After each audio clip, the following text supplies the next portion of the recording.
Madonna, la rétrospective. Down on my knees, I wanna take you there. There's no greater power than the power of goodbye.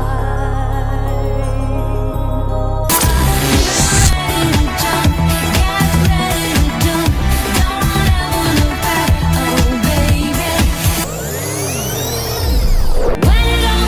When it all falls down, I'll be on fire when the lights go out. Hey!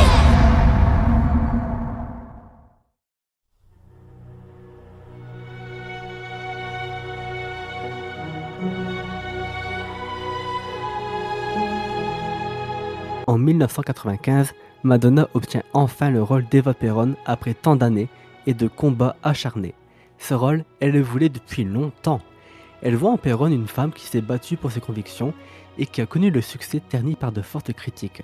Ce projet sera l'occasion pour Madonna de revenir dans le monde du cinéma après avoir fait quelques petits rôles ces dernières années. Pour s'investir dans le rôle d'Eva Perón, la Madone va faire des recherches sur elle et va aussi et surtout devoir prendre des cours de chant puisqu'il s'agira d'un film musical. Tout cet investissement sera couronné de succès pour la reine de la pop, mais aussi pour le film et sa bande-son. Dans cet épisode, on va se concentrer spécialement sur les chansons de la bande-son dans lesquelles figure Madonna, bien qu'on va parfois évoquer le film. Quel était concrètement le parcours du combattant de Madonna pour obtenir le rôle d'Eva Perón? Comment s'est-elle préparée à jouer cette figure historique aussi bien en tant qu'actrice que chanteuse? Dans quelle mesure la bande-son et le film occupent une place importante et non négligeable dans sa discographie? C'est ce qu'on va voir aujourd'hui. Pour m'accompagner dans cette rétrospective d'Evita, Logan bien sûr, coucou Logan. Bonjour.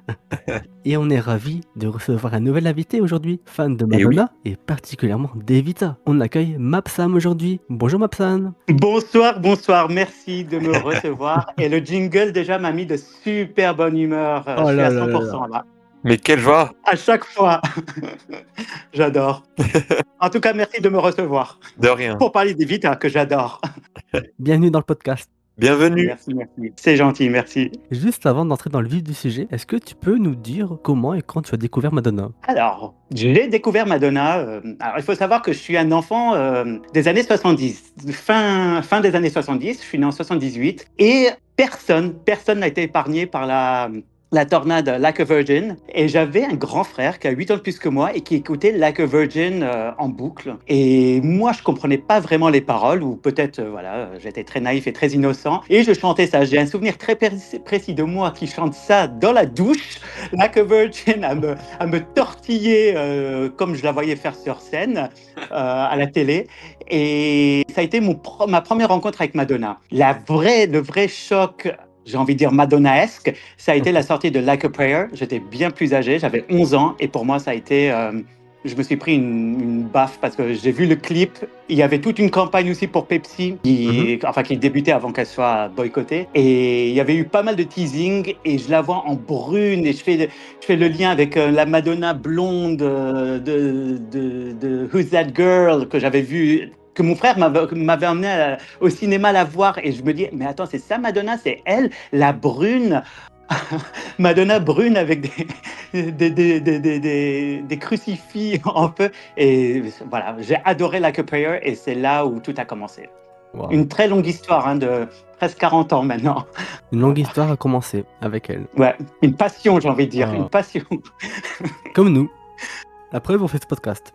Tu vois. Oui. Donc, Non, mais qui dit passion dit, voilà, les extrêmes. On l'aime, on déteste, Oui. on se rabiboche. en tout cas, n'hésite pas à intervenir quand tu veux, hein, que ce soit pour apporter Avec un plaisir. éclairage, ton avis, ton témoignage, pour corriger des choses, hein, si je dis des conneries. Non, non. Vous êtes une encyclopédie. Ouh là là, ça c'est le plus beau compliment qu'on puisse faire. Non, non. J'apporterai la perspective des années 80 et 90. Enfin, j'espère apporter quelque chose de cette bien époque. sûr. Voilà. Pour en revenir à Evita, on a tous les deux découvert, Logan et moi, la bande-son d'Evita en préparant cet épisode, même si on connaissait déjà plusieurs chansons auparavant, dont les singles. Donc nous, on aura vraiment un regard neuf sur l'ensemble de la bande-son. Et toi, tu l'avais déjà bien découverte avant, Mapsam. Oui. Alors, j'ai eu la chance. Ça faisait des années que il y avait ce projet. Alors moi, comme en bon petit ado, je suivais la carrière de Madonna, et tantôt il y avait dans les magazines, ah, Madonna bientôt fera Evita. Et puis finalement, ils n'en parlaient plus. Ils parlaient de Michelle Pfeiffer. Alors je faisais la grimace. Après, Meryl Streep, que j'adore, mais je me disais, mais non, ça va pas. Je veux Madonna. Et le parcours d'Evita me fascinait parce que voilà, tout ce qui avait trait à Madonna, du coup, je m'intéressais. Et alors, je sais que c'est pas le sujet du jour, mais pour moi ou ma génération, je trouve qu'elle nous a ouvert les yeux sur beaucoup de choses. Quand elle nous parlait d'art, quand elle nous parlait de références artistiques, ben, les fans se renseignaient, ils allaient. Et je trouve que ça rendait plus intelligent. Bref. Et moi, Evita, du coup, quand elle parlait de sa passion pour Evita, avant même de commencer le tournage, ben, j'avais lu des biographies et j'ai eu la chance d'aller voir sur scène Evita à Zurich et à Londres. Et j'en étais sorti émerveillé. Je me suis dit, non, mais c'est Madonna, il faut que ça soit Madonna, c'est la vie de Madonna. Ah oui, bah, de toute Grosso façon, modo. on y reviendra sur les similitudes entre elles parce qu'il y aurait des choses à dire par rapport à ça. Oui, oui. Est-ce que tu es prêt, Mapsam, pour plonger dans Evita? Oui. Est-ce que Logan, tu es prêt aussi? Oui. Je lève les bras, je me mets sur le balcon et je chauffe ma voix pour chanter le Don't Cry for Me Argentina. J'ai la vision. J'ajuste mon chignon. Je rigole. Personne ne le sait, mais j'ai pris des cours de chant. Je me suis teint les cheveux en blond. T'as mis des lentilles? Exactement, je suis posé au niveau de mon balcon, prêt à pouvoir dire à tout le monde Don't cry for me. Donc, Ah non, mais c'est le film de ma vie, hein, je vous jure. Hein. J'adore Evita. Le film et la bande son. Hein. Voilà. Chantons en chœur les chansons de la bande son. Allons-y. Et allez, c'est parti. c'est parti. No one else can feel it like I can.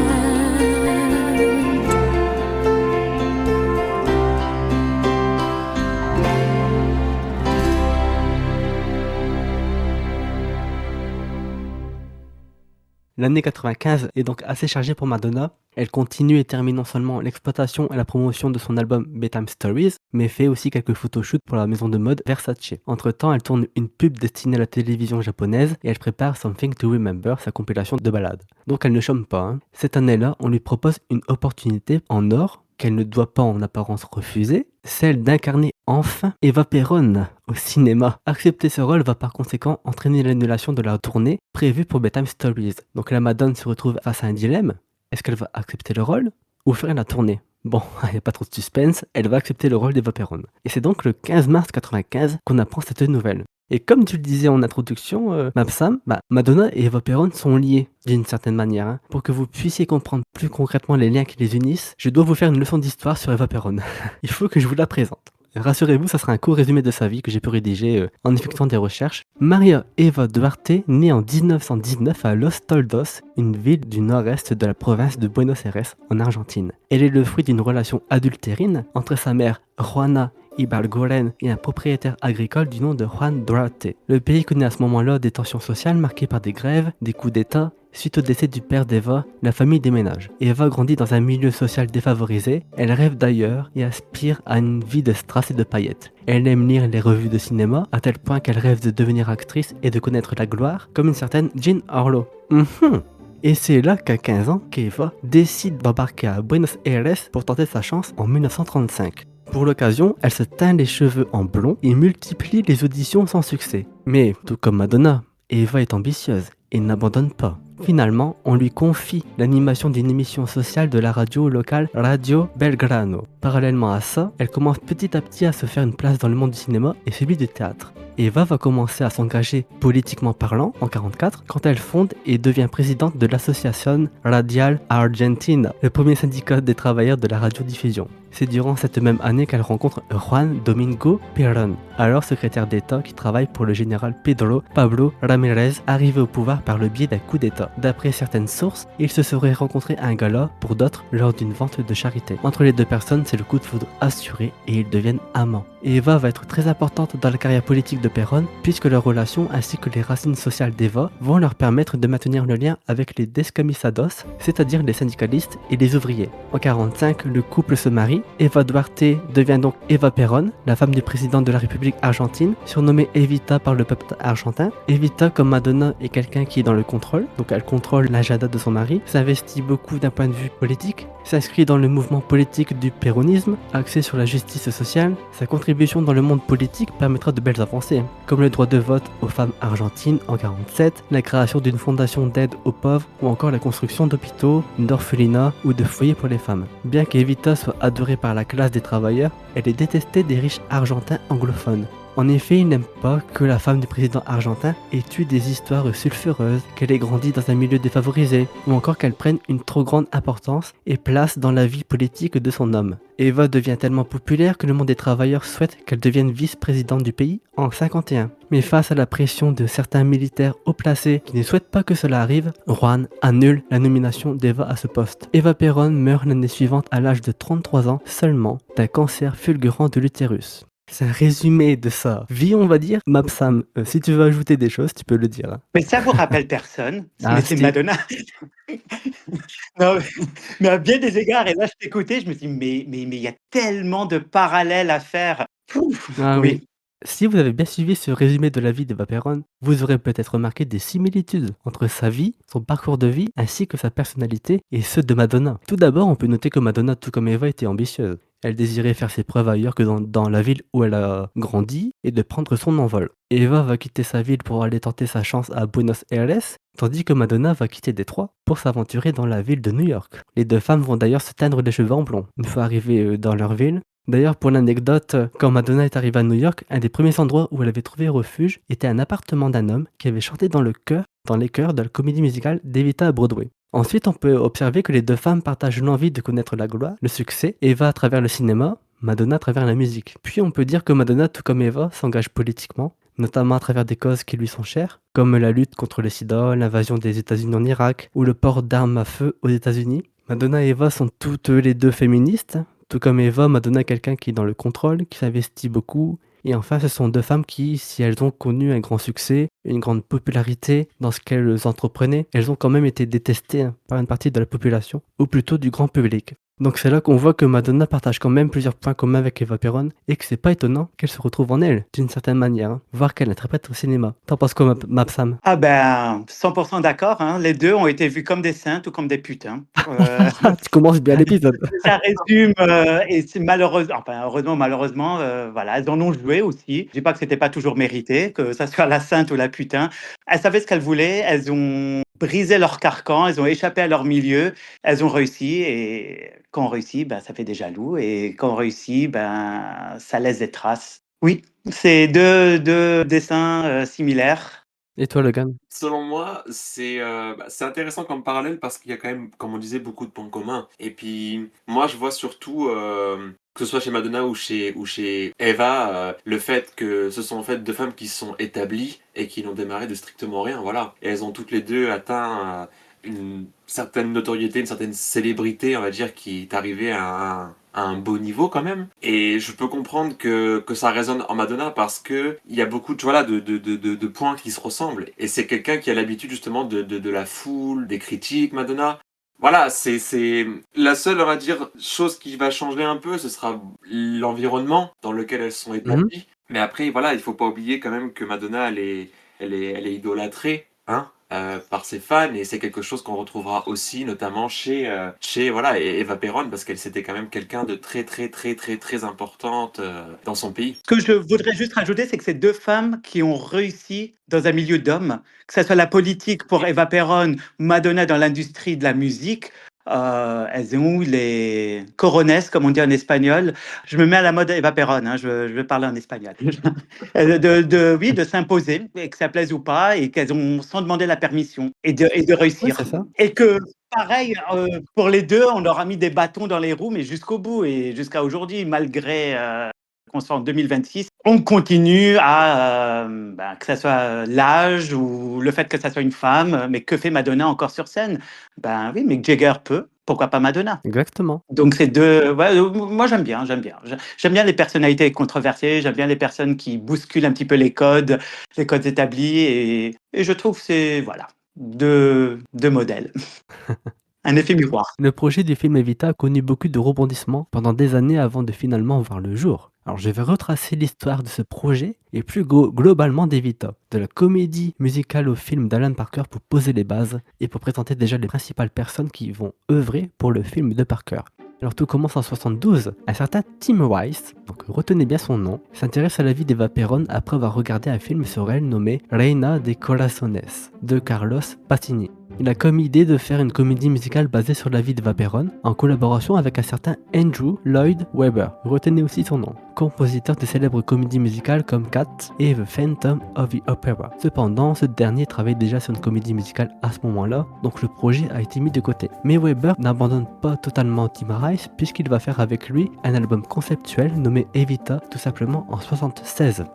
L'album marche très bien au Royaume-Uni, notamment avec la chanson Don't Cry For Me Argentina, interprétée à l'époque par Julie Covington, et c'est là qu'Alan Parker, réalisateur, entend écouter l'album et se dit qu'il aimerait absolument faire une adaptation cinématographique de l'album. Hélas, à cause d'autres engagements, il a dû se résoudre à ne pas faire ce film pour l'instant. Les années suivantes, le producteur Robert Stigwood réalise une comédie musicale sur Evita à Broadway, notamment avec Patti LuPone dans le rôle d'Eva. La comédie musicale rencontrera un grand succès et sera récompensée. Robert Stigwood vend les droits de la comédie musicale pour 7,5 millions de dollars à EMI Films, mais le projet tombe à l'eau.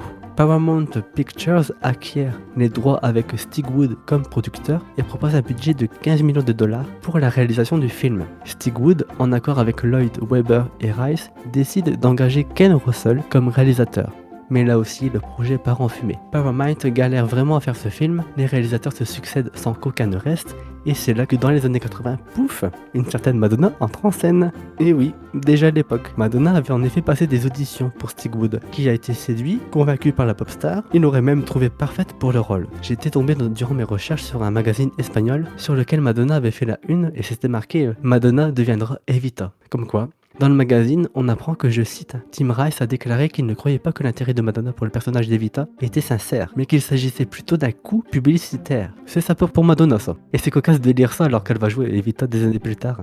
Comme quoi, des années passent, c'est désormais Weintraub Entertainment Group qui acquiert les droits du film sur Evita et c'est Oliver Stone qui est choisi pour réaliser le film. Le nom de Madonna revient, mais c'est là que j'ai souri quand j'ai lu ça. Elle a été refusée par Rice et Lloyd car elle souhaitait apporter des modifications à la musique. En gros, ils lui ont mis un stop. Meryl Streep entre en scène, le projet semble bien parti, mais pour tout un tas de raisons, l'augmentation du budget initial du film, les exigences financières de Streep, etc. Et Stone abandonne le projet, part réaliser un autre film, et c'est donc Walt Disney qui rachète les droits d'Evita du film. Madonna revient encore une fois sur le devant de la scène, mais Disney annule le film.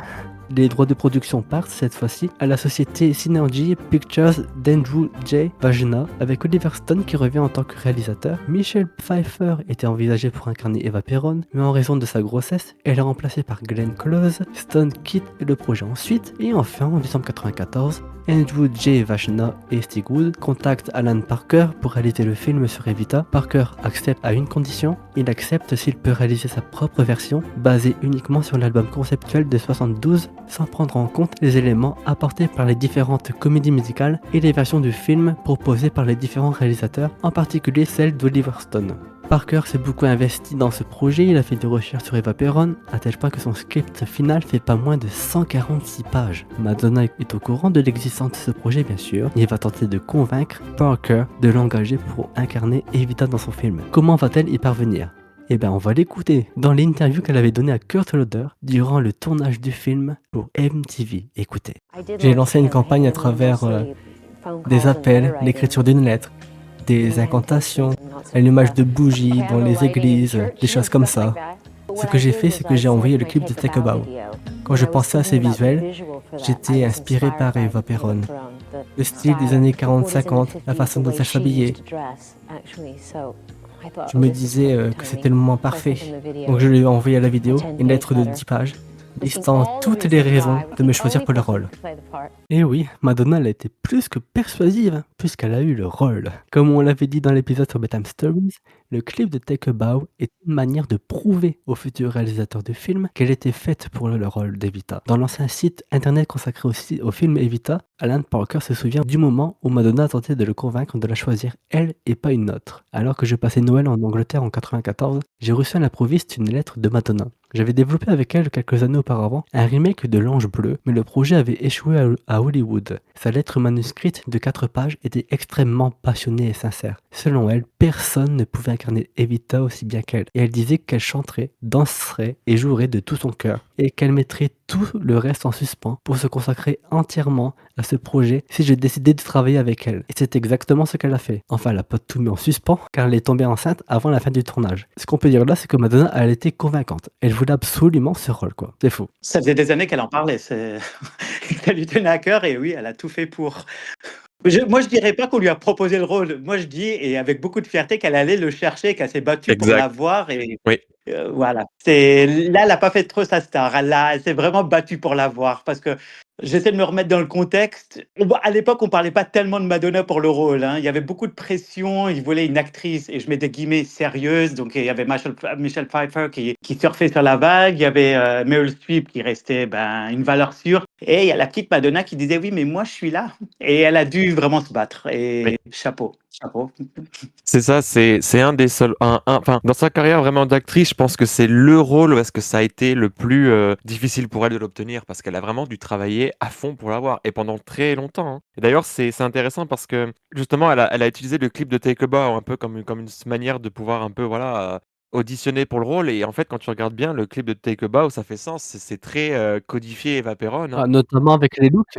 Voilà, un milieu Ouais, voilà. hispanique, le look, la mode, la Et dramaturgie, l'époque aussi du À clip. l'époque, oui. les gestes quand elle est dans l'arène, comme elle croise les bras. Enfin, Ah oui, oui, c'est une oui. façon de voir une Eva Perón peroxydée. Oui, c'est Eva Perón. C'est ça.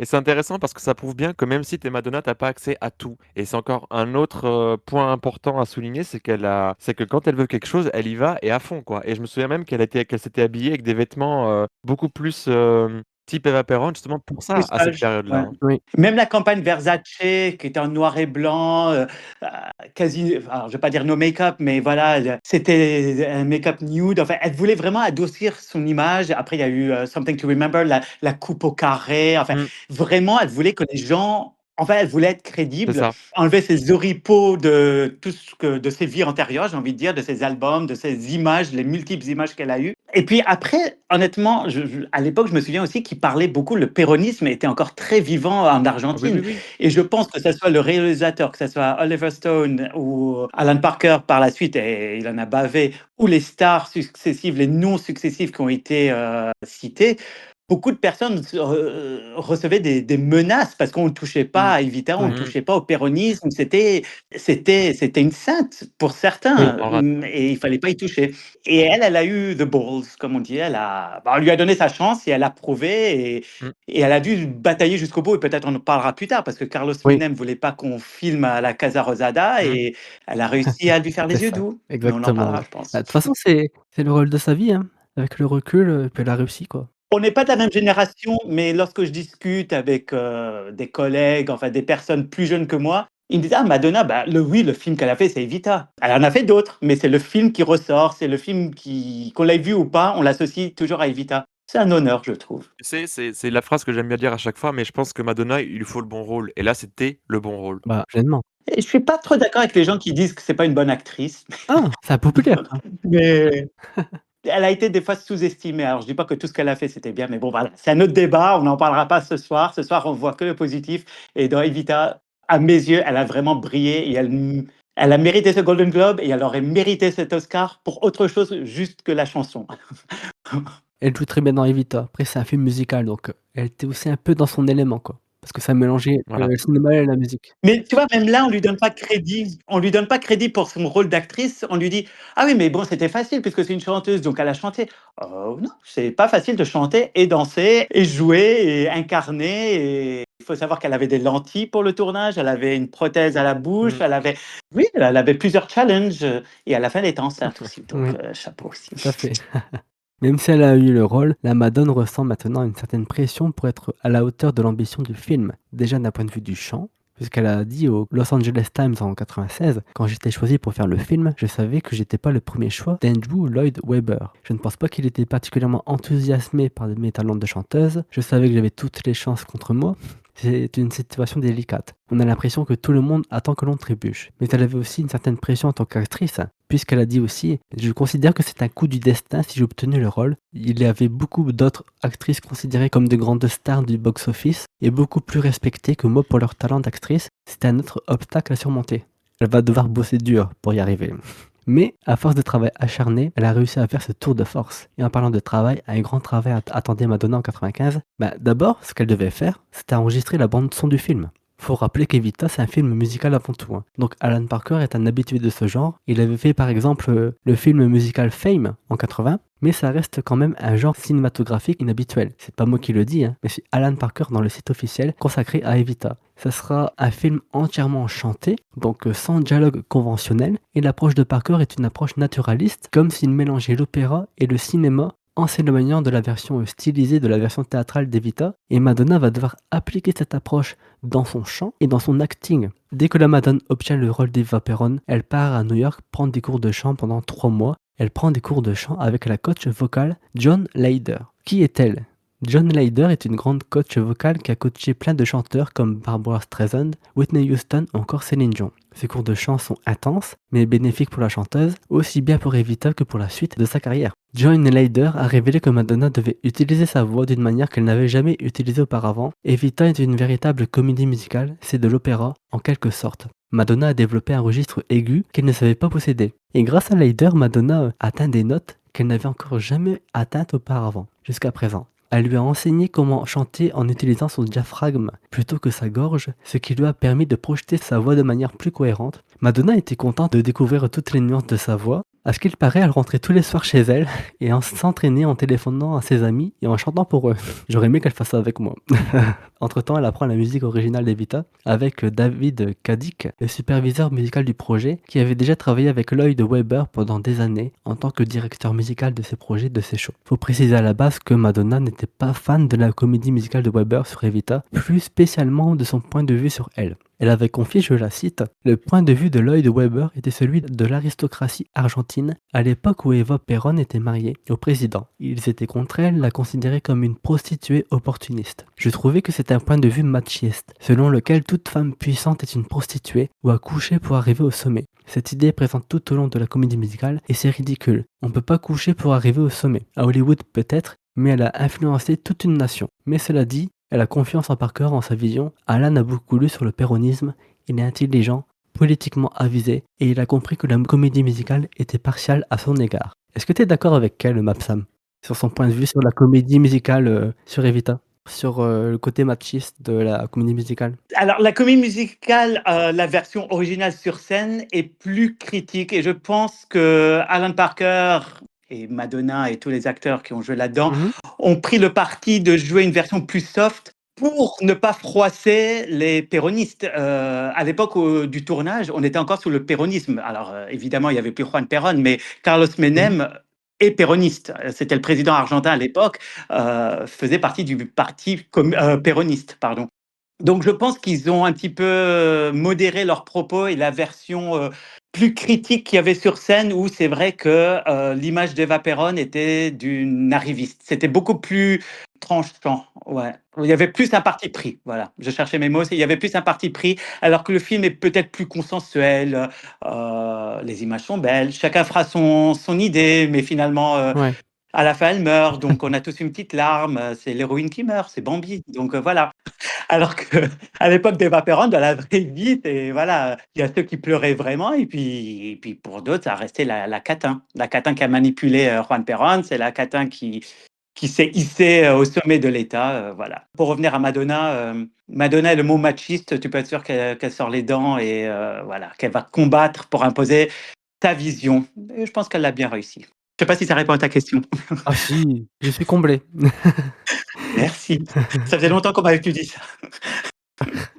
En septembre 95, Parker est de retour avec le script d'Evita, validé par Webber et Tim Rice. C'était évidemment une étape importante à valider puisque les chansons seront enregistrées ensuite dans le studio et durant le tournage, les acteurs feront du playback préenregistré. Donc Parker devait être prudent quant aux décisions qu'il prenait dans le studio d'enregistrement et quant au fait d'accorder soigneusement le scénario et la musique, de trouver le juste équilibre entre les deux. Ce mois-là, Parker ainsi que Madonna, Antonio Banderas, qui joue le rôle de Che dans le film, le narrateur, on va dire, hein, Jonathan Pryce, qui joue Juan Perón, et Jimmy Neil, l'acteur qui joue le rôle d'Agustin Magaldi dans le film, répètent à Londres. Il est d'ailleurs dit que Madonna traîna un jour Jimmy dans le studio, le frappant avec sa valise, tandis qu'il jouait à toutes les scènes telles qu'elles étaient écrites dans le scénario. Un mois plus tard, soit le 2 octobre 95, tout le monde est prêt à chanter dans les studios CTS à Wembley. En plus de Weber, Caddick, Rice et Parker, on peut aussi noter la présence de Nigel White, producteur de musique qui va enregistrer les performances vocales des acteurs. Il y a donc tout ce beau monde dans les studios.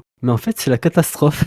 En effet, Jimmy souhaitait commencer l'enregistrement de la bande-son par Don't Cry For Me Argentina avec un guide-voix en même temps qu'un orchestre de 84 musiciens. Un guide-voix, pour information, c'est une aide pour les chanteurs peu habitués à l'exercice de déchiffrage d'une partition. Le guide-voix leur permet d'entendre leur voix et donc de préparer leur répétition efficacement. Andrew Lloyd Webber, qui a assisté à cette session d'enregistrement, était furieux à propos de tout. L'ingé du son, les instruments, le chef d'orchestre, la configuration de l'orchestre dans le studio. Madonna, elle a détesté ça aussi, elle était même au bord des larmes. En fait, ce qu'a remarqué Parker, c'est que Madonna était à des années-lumière de ce à quoi elle était habituée. Là, elle entrait brusquement, dans un environnement où les mondes du cinéma, du théâtre musical se croisaient, se heurtaient même, donc c'est un changement brutal pour elle. Et surtout en commençant par enregistrer Don't Cry For Me Argentina, quoi.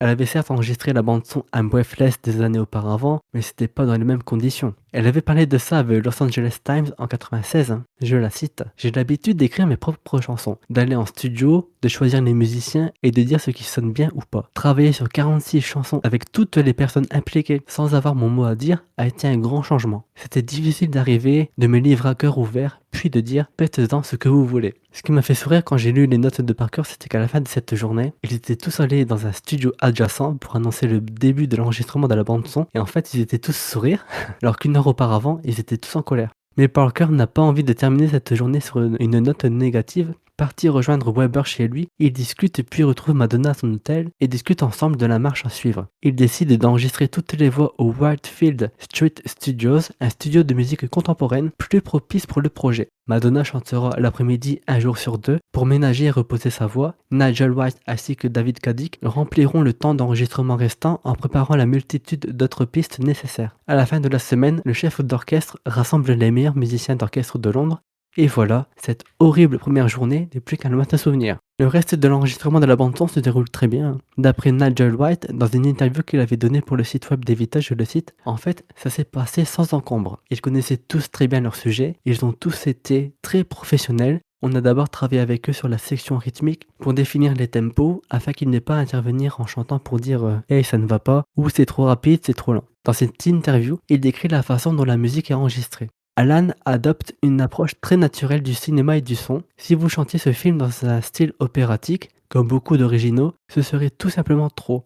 On a toujours dû penser aux deux éléments combinés et peut-être rendre le tout plus conversationnel à certains endroits. C'est intense quand il le faut, mais dans les passages intermédiaires, qui seraient normalement des dialogues, mais qui sont tout de même chantés, le chant est très conversationnel. À ce moment-là, vous racontez une histoire en musique. Mais quand vient le moment décisif, vous vous lâchez pour les grandes chansons. En réalité, le principal challenge pour les acteurs est d'avoir un chant, on va dire, conversationnel entre guillemets. David Caddick en avait aussi parlé dans une interview, je le cite. Le niveau d'intensité de la voix que l'on peut avoir sur scène peut être très excitant, mais à l'écran, Alan Parker était convaincu qu'on devait opter pour quelque chose de beaucoup plus conversationnel. Cela impliquait un ajustement des gammes vocales. On a en fait transposé la plupart des morceaux vers le bas, non pas parce que les chanteurs étaient incapables de les chanter, mais parce que cela rapprochait la voix d'un niveau beaucoup plus proche d'une voix parlée naturelle. Ainsi, vous entendez les personnages se parler, mais en réalité, ils chantent. Je pense donc que notre tâche à tous est de faire oublier aux spectateurs que les acteurs chantent afin qu'ils écoutent une histoire racontée entièrement à travers la musique. C'était donc notre défi. En fait, comme le disait Alan Parker dans ses notes, c'était comme faire deux films. L'un était fait dans les studios d'enregistrement et l'autre sur les plateaux de tournage. Enfin, Nigel White ne manque pas de teaser l'évolution vocale de Madonna. Elle aura certainement un son un peu différent de la Madonna habituelle à laquelle tout le monde est habitué, et elle aura certainement un son différent de toutes les Eva Perón précédentes. Mais je pense que c'est une excellente approche. Il faut toujours garder à l'esprit, lorsqu'on chante, que le film mesure 9 mètres de haut et 18 mètres de large et qu'il se trouve à 15 mètres devant vous. Il faut vraiment y penser et c'est quelque chose qu'Alan, qui est l'un des plus grands réalisateurs et qui comprend la musique, ne cesse de rappeler. Quand on devient un peu trop pointilleux et compliqué, il dit « attendez une minute, pensez simplement à ce que ça va donner ». Il a vraiment les images en tête. Et c'est ainsi que pendant plus de 4 mois, 7 jours sur 7, les acteurs ainsi que Weber, Parker et compagnie effectuent plus de 400 heures d'enregistrement afin de préparer les 49 sections musicales nécessaires au playback sur le plateau, dont l'enregistrement d'une nouvelle chanson écrite et composée par Rice et Weber. Bien, la bande-son est enregistrée, maintenant il faut passer au film en lui-même. Parker se rend en Argentine faire du repérage, rencontrer le président argentin nommé Carlos Menem afin qu'il valide ou non le film. Vous vous en doutez, il est pas mal occupé, donc Madonna se rend elle-même en Argentine pour faire des recherches sur Eva Perón, mais aussi pour rencontrer des personnes qui ont connu Eva Perón et son mari Juan Perón. Pour ses recherches, elle crée ses propres contacts et fait une série de rencontres avec des gens pro-Perón et des gens anti-Perón afin de se faire une idée bien précise d'Eva Perón. L'équipe du film n'est pas très bien accueillie en Argentine. Si certains Argentins approuvent le film en lui-même, d'autres craignent qu'il ne fasse pas honneur à la mémoire d'Evita. On pouvait voir sur les graffitis de la ville Au revoir Madonna ou encore Va-t'en Parker. Très sympa tout ça. Madonna a même reçu des menaces de mort. Le 6 février 1996, l'équipe du film donne une conférence de presse à Buenos Aires. Quand un journaliste demande à Madonna ce qu'elle pense de l'accueil mitigé réservé à l'équipe du film, voici ce qu'elle répond. Honnêtement, je pense que les critiques que les gens ont faites sont basées sur des choses qu'ils ne connaissent et ne comprennent pas. Et je vous invite tous à vous faire votre avis après que vous ayez vu le film. Voilà, donc elle a bien répondu, je trouve. Le tournage du film débute le 13 février. Il dure 84 jours pour se terminer le 30 mai à 2h du matin. Le film a été tourné dans 3 pays, l'Argentine donc, la Hongrie et l'Angleterre à Londres. Madonna a porté 85 tenues différentes, une prothèse dentaire, des lentilles de contact, 39 chapeaux, 45 paires de chaussures et 56 boucles d'oreilles. Comme vous le savez, Madonna est tombée enceinte avant la fin du tournage du film et a donné naissance à Lourdes le 14 octobre 1996. Le film sort 2 mois plus tard dans certaines villes américaines, soit le 14 décembre et le jour de Noël partout aux États-Unis. Le film sort partout dans le monde le 10 janvier 1997 et reçoit globalement de bonnes critiques. Et d'ailleurs, Madonna a reçu le prix du Golden Globe en 1997, donc j'ai envie de dire bravo Madonna. Mais la bande-son sort plus tôt et on va justement se concentrer sur la bande-son et ses chansons maintenant. La bande-son d'Evita sort le 12 novembre 1996, soit quelques semaines avant la sortie du film en Amérique. C'était une décision stratégique de Warner Bros. Pour que les fans de Madonna s'habituent aux chansons et prennent le temps de les aimer. C'était aussi une manière de ne pas rater les prochaines vacances de Noël. Le tout premier single à défendre la bande-son du film est You Must Love Me. Deep in my heart, I'm concealing things that I'm longing to say. Scared to confess what I'm feeling. Frightened you'll slip away. You must love me.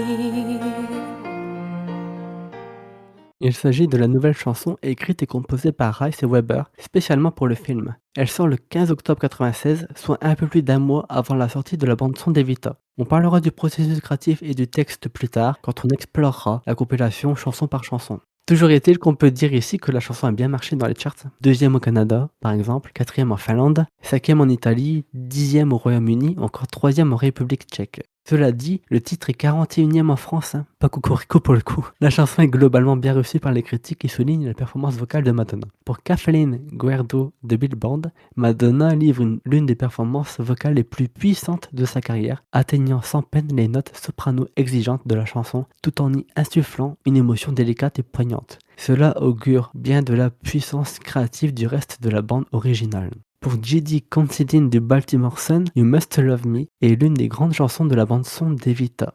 Sam, justement, que penses-tu de You Must Love Me? C'était une très belle surprise, mais encore une fois, Madonna a surpris son public. Magnifique chanson, enfin voilà, une jolie, magnifique ballade, évidemment, sur un amour déçu. Je pense que le fait que ça n'ait pas cartonné dans les charts, c'est que c'est une chanson qui est pas trop faite pour la radio. Ah, tu trouves? Pourtant, elle est simple. Oui, mais par rapport à son répertoire auquel on était habitué, je parle pour les fans de Madonna, je pense que beaucoup ont été déstabilisés. Je sais pas, moi je trouve cette chanson un chef-d'œuvre, mais c'était une autre Madonna qu'on découvrait. Et je pense que certains ont peut-être sont restés perplexes. Je sais pas. J'essaie de me souvenir si cette chanson passait à l'époque tellement à la radio. Je ne sais pas. Je me souviens d'avoir acheté le CD. Je me souviens d'avoir écouté. Je me demande si le deuxième titre, c'était pas Another Suitcase in the Hole. Je sais plus. Mais on attendait la suite. C'était un avant-goût. C'était un joli teaser. Et toi, Logan? Moi, je trouve que la chanson, elle est juste et elle est vraiment chantée d'une manière crystal clear, comme j'aime bien dire, dans le sens où c'est si clair, genre son interprétation, la voix de Madonna, etc. C'est assez surprenant et en même temps, c'est plutôt, on va dire que ça s'inscrit quand même dans une évolution par rapport à ce qu'on a eu avec l'album juste avant, tu vois, genre de ballade. Oui, c'est une évolution, hein, naturelle. Ouais, c'est vrai que c'est une suite logique. J'ai pas envie de dire, ouais, une suite logique, ouais, c'est vrai. Logique et j'ai envie de te dire que c'était bien pensé d'avoir fait cet album transition parce que justement on préparait le terrain pour ce qui se passe avec Evita. Donc c'est pas un grand choc ni un énorme Mmh. départ musicalement parlant parce que ça reste de la ballade. Mais Mmh. franchement, moi j'aime bien. Mais sa voix était plus la même. Enfin, bravo, Mm. parce qu'elle a pris des cours de chant et magnifique, hein. Tout ce que je dis, c'est pas du tout une critique. Au contraire, c'est waouh! C'était plus la voix un peu chaude, grave, enfin, de Madonna. C'était un ton plus aigu, limite British.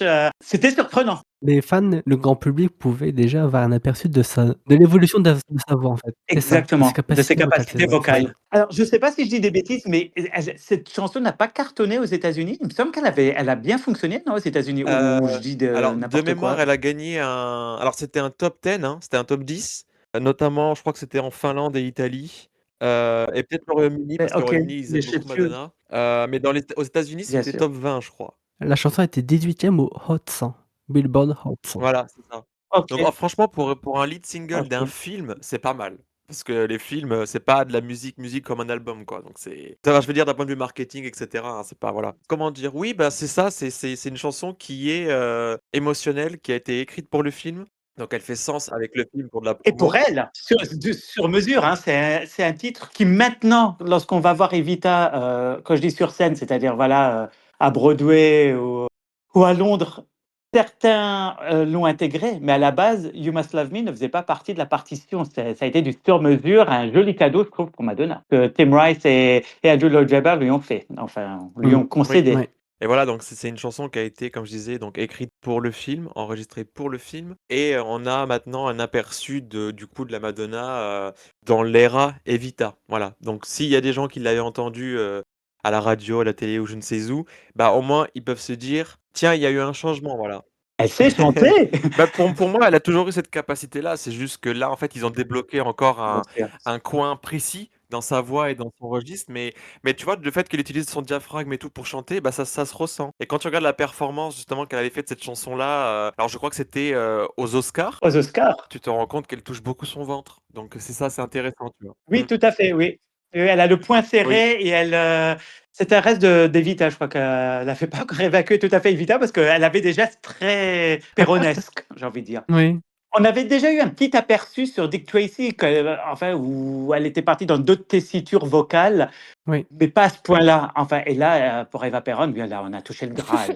Mais c'est vrai que c'était une erreur à l'époque. Tout le monde l'a comparé à Patti LuPone ou toutes les chanteuses qui se sont succédées. À un moment donné, il avait été question de Barbra Streisand pour le rôle, etc.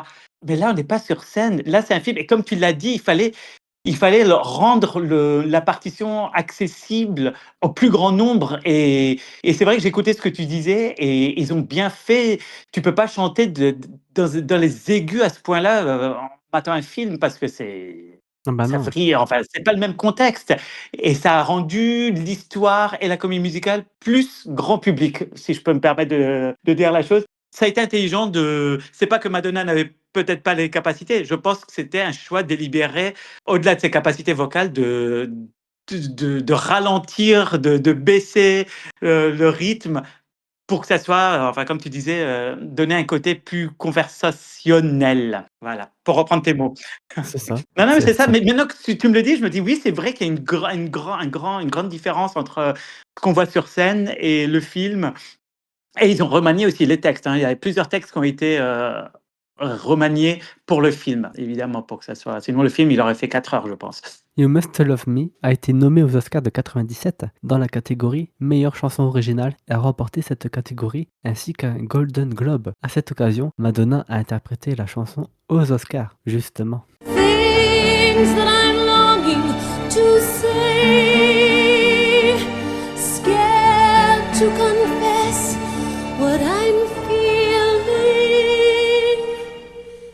frightened you'll slip away.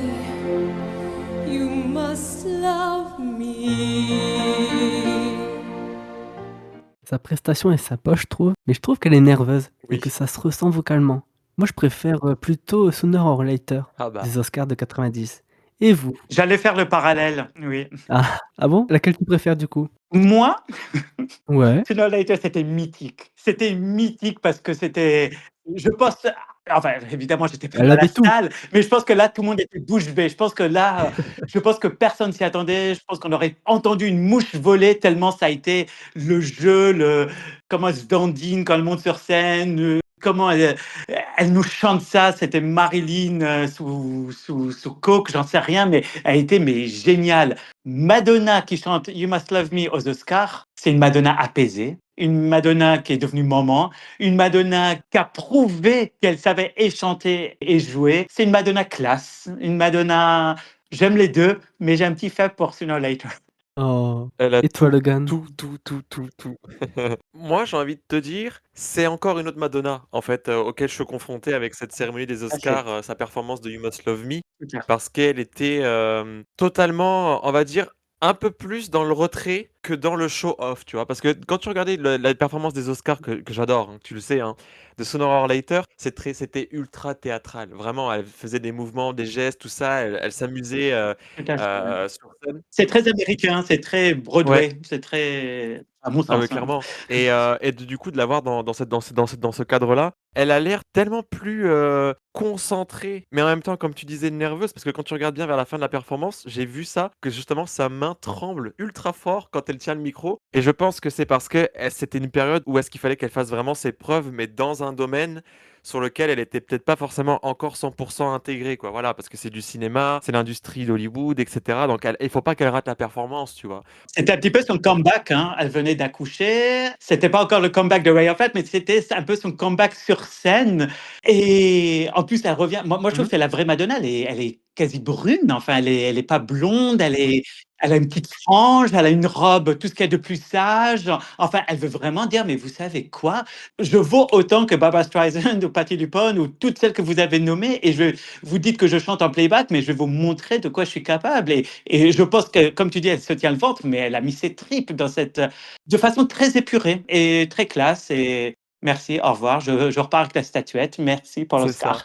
C'est en fait, ce qui est mignon, c'est juste enfin, ce qui est mignon, je pense que ça a dû être un sacré tournant pour elle, parce que ça a dû être très compliqué de gérer autant de peur et de stress, parce qu'elle avait dit d'ailleurs pendant la période d'Evita qu'elle était tout le temps effrayée, hein, en permanence, hein, de tout, hein, du début jusqu'à la fin du processus. Donc c'est parce qu'en fait, je pense qu'elle a voulu mettre énormément de sa personne dedans et ça se ressent parce que c'était un rôle qui était important pour elle. Elle s'est investie, oui. Ouais, ouais et puis le fait de la voir sur scène comme ça, moi personnellement, je le ressens, voilà. Je me dis: «Là, on a affaire à une Madonna qui ne rigolait pas». Voilà, c'est pas juste du personnage ou quoi. Là, c'est vraiment une Madonna qui est là pour faire ses preuves et elle a mis, son âme dans la performance et je trouve que le chant, moi, bah, encore une fois de plus, je trouve qu'elle chante bien, voilà, elle chante super bien et je l'ai toujours trouvée bonne chanteuse. Bah, après, c'est juste moi et mes standards, j'imagine, hein. Mais là, on a vraiment, voilà, une Madonna qui est crystal clear, comme j'aime bien dire et ça fait plaisir. Voilà, moi, je la trouve, vraiment, très introspective, très en retrait. Comme j'ai envie de dire, tu sais, comment elle s'appelle déjà, la femme que Christophe avait parlé là? J'ai oublié son nom. Susan Boyle. Suzanne Boyle, voilà. Ah, Ouais, c'était un petit clin d'œil, mais j'étais voilà, à c'est milieu pour de moi, je Susan veux dire, Boyle. elle était beaucoup plus différente que d'habitude. Moi, je me suis bien rendu compte que cette différence-là, justement, c'était par rapport au contexte, quoi. Voilà. Ben, c'est une Madonna chanteuse. Alors, la façon que je dis ça, on me dit: «Oui, mais Madonna, non, c'est pas la Oui, performeuse, là. Il y a pas 10 danseurs derrière, il y a pas une scénographie de fou. C'est piano, voilà. Madonna, un micro, et elle vous embouche un coin et on est quand même scotché sans faire des tartines». J'aimais cette Madonna. J'aime cette Madonna qui j'ai trouvé ça très intelligent. Je suis une chanteuse, une vraie chanteuse, je suis pas juste une performeuse. Parce que beaucoup de gens disent: «Oui, elle est rigolote, elle sait faire de la scène, ses concerts, c'est quelque chose». Mais je peux aussi faire, ce qu'elle a fait beaucoup plus tard quand elle a fait l'Olympia et cetera, un truc plus simple, plus épuré, plus voilà. Son but, c'était vraiment de montrer aux gens qui ne l'appréciaient pas, ses détracteurs, en gros, bah, qu'elle avait du coffre et du package, quoi. C'est juste une question de perspective et de ce qu'elle cherchait peut-être à mettre en avant artistiquement aussi. C'est très important, ça. Prenez-moi au sérieux, je suis une chanteuse, je suis une actrice. C'est ça. Il existe sinon 2 versions de la bande son d'Evita, une qui est composée d'un seul CD avec les chansons principales du film, version appelée Evita Music from the Motion Picture, qui est sorti fin novembre 96 partout dans le monde, sauf aux États-Unis, avec cette pochette tirée du film, pochette en noir et blanc, montrant la scène de tango entre Madonna et Antonio Banderas. Et la seconde version de la bande-son est composée de 2 CD, appelée Evita The Motion Picture Soundtrack, version sortie aux États-Unis et dans quelques pays à travers le monde. 31 chansons composent cette version avec des chansons instrumentales. La cover de cette version de la bande-son est en réalité un montage d'un portrait d'Eva Perón joué par Madonna, à côté d'une image d'un rassemblement de citoyens argentins, soulignant le côté politique du film, bien sûr. Warner Bros misait beaucoup sur le nom de Madonna, évidemment, hein. Au total, la bande-son se vend à 7 millions d'exemplaires, hein. Donc un bon score, franchement. Ça a bien marché. Ça avait bien marché, oui. Ouais, dont 2 500 000 exemplaires aux États-Unis, hein. Rien que ça. Lors de sa sortie, la compilation était numéro 1 en Europe, en Grèce, en Belgique, 5e au Canada, 2e en Grèce, en Italie, en Allemagne et en France. Donc là, on peut dire Cocorico.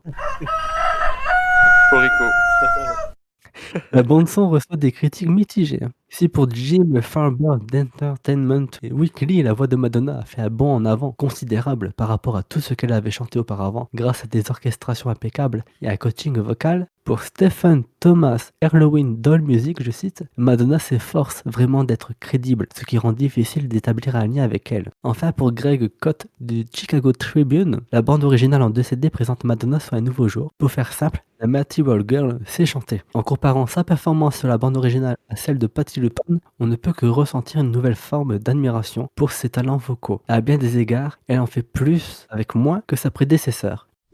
Bon, passons maintenant à la bande-son en tant que telle. Parcourons-la chanson par chanson. Alors on précise qu'on va se concentrer sur la version ACD, donc Evita Music from the Motion Picture, celle avec les chansons principales du film, étant donné que les chansons additionnelles de l'autre version sont instrumentales, entre autres. On précise aussi que on prendra en compte que les chansons dans lesquelles Madonna est présente, qu'on va pas s'attarder sur les chansons chantées uniquement par Banderas, Neil ou Price. Sam, que penses-tu globalement de la compilation d'Evita, de la bande-son? J'adore. Voilà, c'est iconique. Et après, je trouve, alors la prise de risque était, la seule prise de risque, c'était voilà, passer de une voix telle que Patti Ouais. LuPone à Madonna. Voilà, c'est la seule critique. Et c'est pour ça que j'en veux un petit peu aux critiques qui disent oui, enfin, ouais, non, moyen. Non, arrêtez. Vous avez encensé le travail de Tim White et Andrew Lloyd Webber. C'est exactement la même chose, juste chanter autrement, modernisé, vu autrement. Donc, voilà, évoluer, j'ai envie de dire, aux critiques. Non, non, c'est un sans faute. Je voulais juste faire une petite parenthèse, et parce qu'à l'époque, on en avait souffert, nous, enfin, voilà, les fans ou les cinéphiles, c'est que le film avait été diffusé dans très peu de salles, parce que très peu de salles étaient adaptées à la bande son. Il fallait, je crois, de Dolby Surround ou je ne sais plus quelle technologie, et il y a très peu de salles qui ont distribué Evita, à mon plus grand regret. Ça a eu plus de succès une fois que c'est sorti en DVD, en cassette, parce que voilà, j'ai connu les cassettes vidéo Moi et les aussi. DVD. Et en cinéma, je sais, là où dans ma ville, il est sorti dans un petit cinéma, mais limite art et d'essai. Je veux dire, c'était pas un grand public, voilà, c'était pas Matrix, malheureusement. Ah, Je trouve que ça a desservi au film. C'est mon petit coup de gueule ce c'est soir. dommage. Il y en aura d'autres, je vous rassure. Tu teases. J'aime bien le petit, il y en Mais aura pour d'autres. répondre à ta question, parce que Non, toujours je t'inquiète. m'éloigne, j'ai adoré, j'ai adoré, j'ai adoré. Et pour les auditeurs, ceux qui ne l'ont pas, ben, courez, achetez-le. Ah bah je vais l'acheter, hein, du coup. Parce que ça reste un classique, ça te transpose, même si tu n'es pas fan de Madonna, même si tu n'as pas vu le film, c'est beau, c'est des beaux instruments, c'est des beaux Mm. textes, voilà. Et une très belle voix de Eh oui. Madonna, et des autres. Et toi, Logan, tu penses quoi de la bande-son d'Evita? Ah, Ouh. c'est correct et juste. Voilà, dans le sens où, comme le film, c'est bien réalisé. Voilà, il y a une certaine esthétique, ça raconte une histoire, les instrumentaux, etc. Je trouve ça beau. Il y a une justesse et de l'émotion dans les chansons qui font directement écho au film. Et c'est une musique qui est très vivante. Et quand moi je l'écoute, quand je écoute les chansons, même sans regarder les scènes du film, tu ne peux que voir justement ce côté un peu de dialogue, etc. parfois que tu as et tout cet aspect vraiment théâtral, quoi. Voilà, pour moi, c'est du musical à 100%. Et j'apprécie beaucoup ce côté vraiment différent que ça a d'autres musicals, par exemple, parce que là, c'est quand même une histoire qui est tragique. Et je trouve que c'est bien retransmis dans le choix des instruments, dans la musique, la manière dont c'est composé et écrit. C'est pour ça que moi, je trouve que tu passes un très très bon moment à écouter la BO d'Evita et ça m'a profondément surpris parce que je suis pas du tout comédie musicale. Hein. Je pense que maintenant, Ah bon? euh, ah oui, non vraiment. Non, mais je High sais. School Musical est un registre encore autre, mais comment dire, moi j'ai toujours été un peu dans le boom boom, tu vois. Enfin, tout le monde le sait maintenant. C'est voilà, moi Ah ouais. Du coup, c'est la tu préfères musique. les remixes, quoi. Des Oh, singles, là. ouais, ouais. Bah ouais. Non, mais moi j'aime la musique qui bouge, tu vois. Voilà. Et Evita, c'est pas forcément un registre qui pourrait me charmer, tu vois. Mais, il y a un mais dans ce monde. J'ai adoré. Voilà. Et ça par contre, c'est pas normal parce que pour que moi j'écoute une BO d'un film et que je dise j'aime, waouh, tu vois. Donc c'est bien joué Evita de sa part parce que ça m'a surpris et franchement j'aime beaucoup. Je trouve ça très beau et ça fait des belles chansons que tu peux écouter comme ça quand t'as juste envie de prendre un mouchoir et de pleurer 5 minutes. Non, je rigole. Au moins, tu vois, il y a de quoi faire là-dedans, voilà. C'est complexe. Le registre est assez large. Voilà. Mm. C'est très rock. Ouais. Moi, par rapport à la partition originale, c'est très rock. Enfin, moi, je trouvais cette petite mise à jour profitable. Enfin, je trouve ça assez rythmé. Il y a des chansons tristes, mais je trouve ça assez rythmé. Et pour rebondir sur ce que tu Mhm. disais, quand tu entends certains titres, tu revois le film. Mhm. Enfin, je sais qu'à un moment donné, ça part. Enfin, et tu revois les scènes de manifestation où le peuple avance vers la Casa Rosada. Enfin, moi, sincèrement, j'ai les poils qui s'hérissent à chaque fois que j'entends la BO parce que je revis le film. C'est sûr. Et puis C'est la voix sûr, de je comprends. Madonna aussi. Bien sûr, bien sûr. Mm. Bah, c'est un peu, on va dire, ce qui te vend la compile pour moi, parce que c'est un peu controversé ce que je vais dire, alors je fais attention à ce que je dis. D'avoir une nouvelle Madonna, on va dire, sur le papier, bah, ça restera toujours intéressant pour moi, parce que ça va un peu dans ce côté perpétuel de la réinvention, du renouveau, et d'avoir une Madonna qui est cristal claire comme ça, bah, ça me rappelle forcément l'album Interdit, tu vois. Notamment les démos qui ont été faites.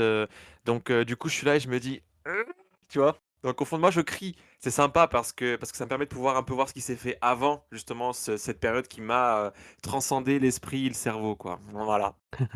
Alors, moi, j'ai beaucoup aimé la bande-son du film. Je vous rejoins complètement. Moi, je connaissais que les singles avant et quelques autres chansons et c'est tout. Là, j'ai pu tout découvrir en fait, l'ensemble. J'ai aussi regardé les scènes associées à chaque chanson, ce qui m'a permis de mettre des images sur les chansons, quoi, sur le chant, mais aussi de voir le jeu d'acteurs, des différents acteurs, de voir la vision ainsi que l'intention d'Alan Parker. Et ce qui crève les yeux ou les oreilles, mais dans le bon sens, c'est Madonna. Tu sens qu'elle est hyper impliquée dans ce projet, qu'elle se donne à fond dans chacune des chansons. Les cours de chant qu'elle a pris ont bien payé, hein, puisqu'elle chante très bien. Même des chansons qui sont exigeantes vocalement. Hein. Donc chapeau bas Madonna. Avec Evita, on est sur un registre orchestral. Mais comme tu l'as dit, Mapsam, rock parfois. Salsa aussi, classique. Hein. Ce qui fait qu'on s'ennuie pas, quoi. Je pense que tout le monde y trouve son compte, ouais. C'est ça, parce que c'est assez varié, quoi, Voilà. musicalement parlant. C'est divers, comme ce que je disais, c'est étendu, tu vois. Il y a de quoi satisfaire tout le monde. Voilà, des fans de rock, les gens qui aiment le salsa, etc. Donc, t'as ce qu'il faut dedans, tu vois. Et même des balades. Donc, voilà. Ouais. C'est un peu la période, en vrai, je t'avoue. Et je trouve qu'Antonio Banderas, il chante très bien. Hum, C'est une bonne surprise pour ma part, Oui, ça. oui. Et d'ailleurs, je rejoins ce que tu dis par rapport au fait qu'elle était dédiée à 100% dans le rôle et dans la performance, etc. Parce que même lui, il l'a dit en interview, hein, il y a peu. Hein. Il a expliqué quand il avait travaillé avec elle qu'il n'avait jamais vu quelqu'un d'aussi dédié dans son travail. Donc, ça rejoignait ce qu'on disait avant sur sa carrière, hein, en temps normal. Alors, à l'époque, ça avait Oui. fait couler pas mal d'encre parce que bon, tout le monde avait gardé le duo Madonna-Antonio Banderas. Tout le monde se souvenait du petit passage dans In Bed with Madonna. Ouais. Bien sûr. Et on était tous un petit peu, entre-temps, chacun était casé de son côté. Hein. Antonio Banderas était nouvellement marié avec l'actrice Melanie Griffith, qui s'est tapé l'incruste sur le tournage quasi du début à la fin, tellement elle avait peur que Madonna fasse sa montre religieuse. Et finalement, l'alchimie a très bien fonctionné entre Madonna et Antonio Banderas, que ça soit sur la bande son ou sur scène, enfin dans le film, et très pro et très. On est à milieu de la petite scène un petit peu ridicule de In Bed with Madonna. Voilà, j'adore. Et tout le monde, après, il y avait des chanteurs confirmés, il y avait Jonathan Puss, enfin voilà, ils sont tous, on n'a rien à leur apprendre. Mm. Et je trouve que c'est vraiment un teamwork parce que chacun a Ouais, oui. apporté quelque chose et le Oui. résultat pour moi est beau. Voilà. Oui. Sincèrement. Je trouve que l'alchimie entre Madonna et Banderas fonctionne bien dans le film et dans les chansons. Et j'ai bien aimé les duos qu'ils ont fait ensemble. Et pareil pour Jonathan Pryce, tu l'as dit, même si j'ai une préférence pour la voix d'Antonio. Évidemment. Donc dans l'ensemble, pour moi, c'est un projet très solide qui me fait dire que c'est un peu le frère ou la sœur d'Am Breathless. Si on Oui. replace Evita dans sa discographie, dans la discographie de Madonna, 2 bandes son, dans des genres musicaux différents, mais des projets dans lesquels elle s'est investie, vocalement, pleinement, en prenant des cours de chant, où elle a élargi sa palette vocale, où elle nous a surpris par moments vocalement. Donc, pour moi, Evita, c'est une pure Tout réussite le pour monde moi. a à l'esprit Madonna et Antonio Banderas, et finalement, si je dis pas de bêtises, il y a qu'une seule scène où ils sont vraiment ensemble, enfin où ils chantent, c'est la scène où ils dansent ensemble, parce Oui, que de danse. toutes Ouais. les autres scènes, Antonio Banderas C'est est ça, ouais. tantôt, alors quand je dis figurant, c'est au sens, tantôt c'est un manifestant, tantôt c'est un serveur, tantôt, je veux dire, Il est c'est le narrateur, ouais. narrateur, il est de tout, il C'est est le du début narrateur, à la ouais. fin dans le film, mais jamais il y a d'interaction directe avec Madonna. Mmh. Sauf dans cette scène où ils dansent Oui. ensemble et que je trouve d'une beauté, parce qu'en plus on voit Oui. par transparence le corps de Madonna, et j'ai aucune preuve, mais je me demande si elle n'était pas déjà enceinte, parce que j'ai l'impression qu'elle a un petit ventre, et je trouve ça d'une beauté, cette scène.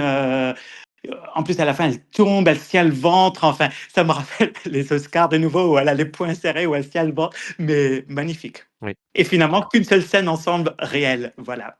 La bande son débute avec Requiem for Evita. Dans cette chanson qui débute avec des notes de guitare électrique, pardon. Tu l'avais dit justement, Mapsam, pour le côté rock de la bande son. On entend plus tard la foule argentine dire Requiem aeternum dona Evita. C'est une phrase en latin qui veut dire repose en paix Evita. Car oui, le film débute avec les funérailles d'Eva Perón, Oui. des funérailles grandioses qui se sont déroulées sur plusieurs jours. Le film débute avec la fin de l'histoire d'Eva Perón, exactement comme le début de la comédie musicale d'Evita de Rice et Weber. C'est une chanson solennelle qui rend bien compte du désarroi dans lequel était plongée l'Argentine à l'époque. Puis, le film se poursuit avec Oh, what a circus! But that's all gone now. As soon as the smoke from the funeral clears, we're all gonna see and how she did nothing for years.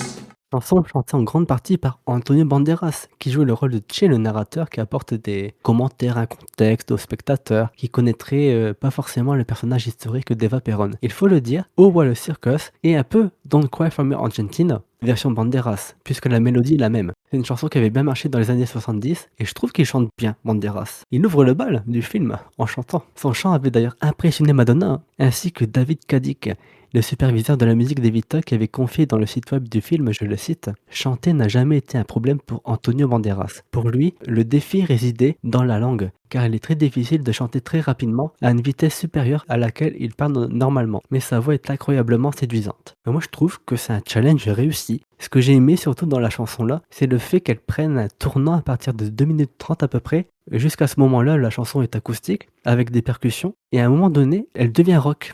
Et Che est dans le sarcasme, je trouve, à ce moment-là, puisque Eva est morte et qu'elle est donc plus là pour porter le pays et peut-être porter l'espoir du peuple argentin. On entend aussi les lamentations du peuple avec la prière catholique Salve Regina, et on entend enfin Madonna à la fin de la chanson. Unless we all are, I think we all are.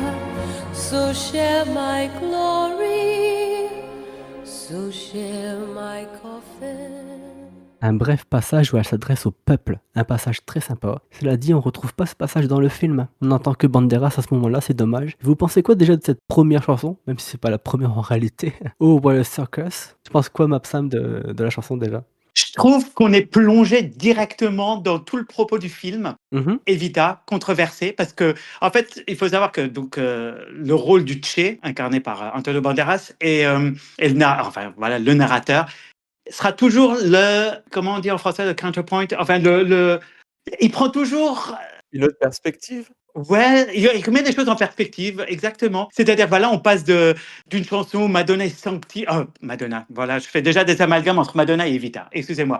Où Evita est sanctifiée, c'est une sainte, et là, tout d'un coup, boum, boum, boum, tambour, la musique qui s'emballe, et elle dit, enfin, il le chante, il dit, mais vous avez été aveugle, vous pleurez pour quelqu'un, mais maintenant, on va voir ce qu'elle a vraiment fait pour le pays. J'espère que c'est de ce passage-là. Et je trouve que ces chansons résument aussi le film, toute la complexité du personnage d'Evita. Donc, est-ce que c'était une sainte, ou est-ce qu'elle nous a tous bien eu, voilà, c'était que de la poudre, de la poudre aux yeux. Et à la fin, on entend, tu l'as dit, Madonna qui chante et elle commence avec Don't Cry for Argentina. On a un aperçu de Don't Cry for Argentina. Ouais, donc c'est fou. Et où on voit aussi toute la complexité de son personnage, puisque si je me souviens bien, elle dit, mais en fait, elle minimise son rôle. Elle dit, mais for I'm ordinary, unimportant and undeserving of such attention.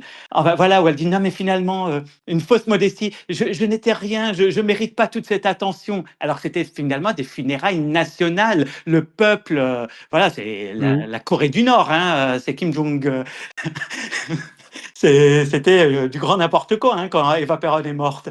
Ah oui. Non, je trouve que ça donne un aperçu de la suite et moi, on m'a accueilli à ce moment-là. Déjà, la chanson numéro 2, c'est bon, je voulais voir jusqu'à la fin du film. Hein, Ah, dès le début. voilà, dès le début.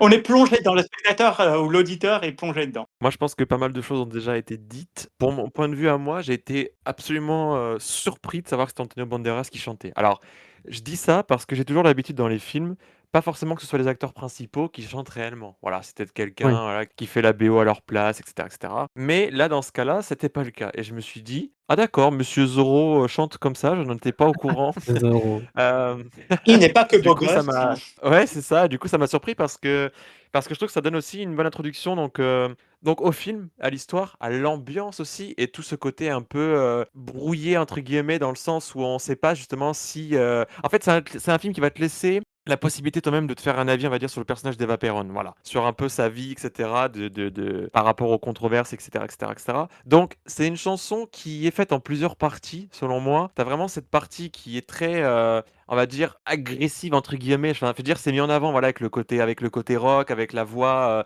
très masculine et dominante d'Antonio Banderas. Tu vois, c'est un peu en mode genre, il vient pour te mettre un petit warning en mode genre poum, tu vois? Genre, il arrive comme ça et puis il va mettre un petit peu d'éclat en mode genre réveillez-vous. C'est intéressant parce qu'il y a un contraste avec, lui, sa position, sa place dans la chanson et Madonna derrière qui est là et qui nous chante, Don't Cry for Me Argentina avec une voix toute douce, avec tout le côté émotionnel qui va avec donc Mmh. c'est marrant. Voilà, c'est une chanson qui donne un avant-goût, un coup de cuillère, nouvelle expression, à cette soupe musicale, pas dans le mauvais sens bien sûr, pour rester dans l'imagerie. Et voilà, ça m'a vraiment surpris et encore une fois de plus, c'est de la comédie musicale et on le ressent dans la patte quoi, voilà. Tu vraiment ce côté narration dans la chanson, dans les paroles, ça me fait penser au film Disney un peu. Ouais. Ensuite, on a la chanson On This Night of a Thousand Stars, interprétée par Antonio Banderas et Jimmy Nail. Le film nous introduit deux personnages, donc Agustin Magaldi et enfin Eva Perón. Eva qui a 15 ans à ce moment-là et qui est brune. On la voit elle ainsi que d'autres femmes sous le charme de Magaldi qui interprète cette chanson. Magaldi c'était un chanteur de tango et de milonga argentin.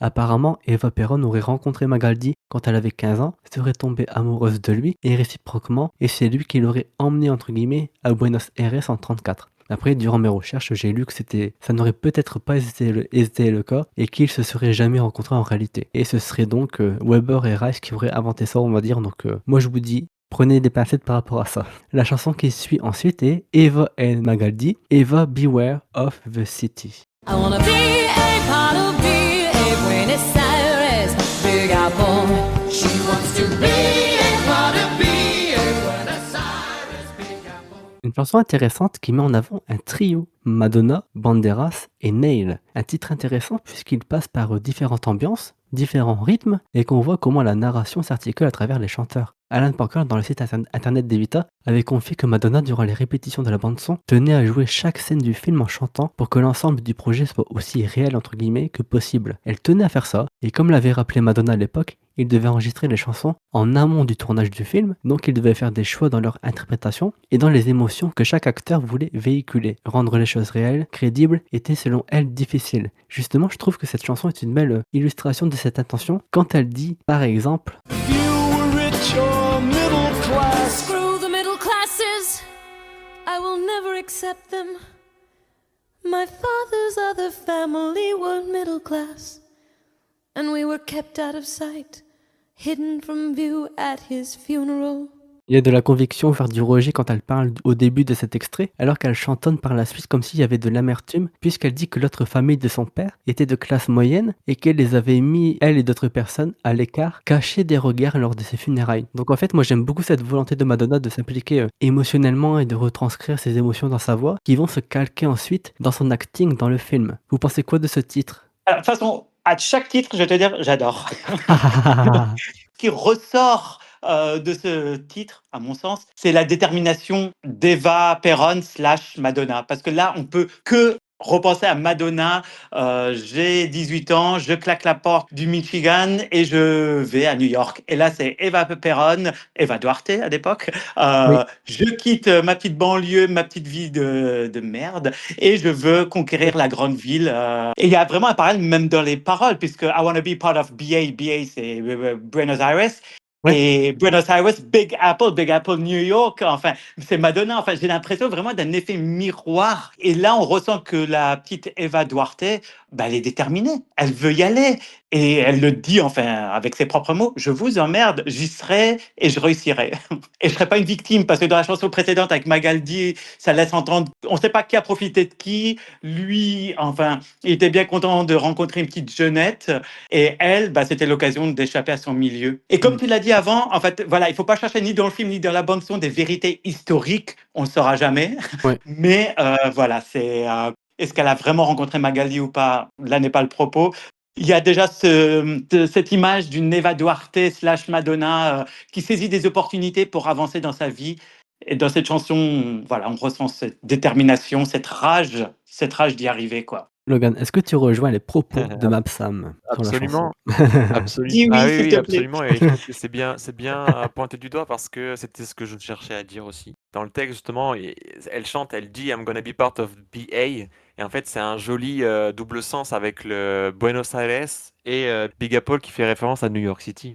Voilà. Et j'aime aussi le fait qu'il parle beaucoup, justement, enfin que Magaldi, il dit à Eva, à un moment, il lui dit Eva, beware your ambition. It's hungry and cold, can't be controlled, wild, run wild. Et à un moment, Exactement. tu vois, c'est ça en fait, c'est que ça fait tellement écho, comme on disait, avec la vie de Madonna avant, parce que quand elle était à New York, quand elle était à New York, la ville, elle était froide, pas forcément accueillante pour elle, etc. Et dans le texte, ils en parlent de ça.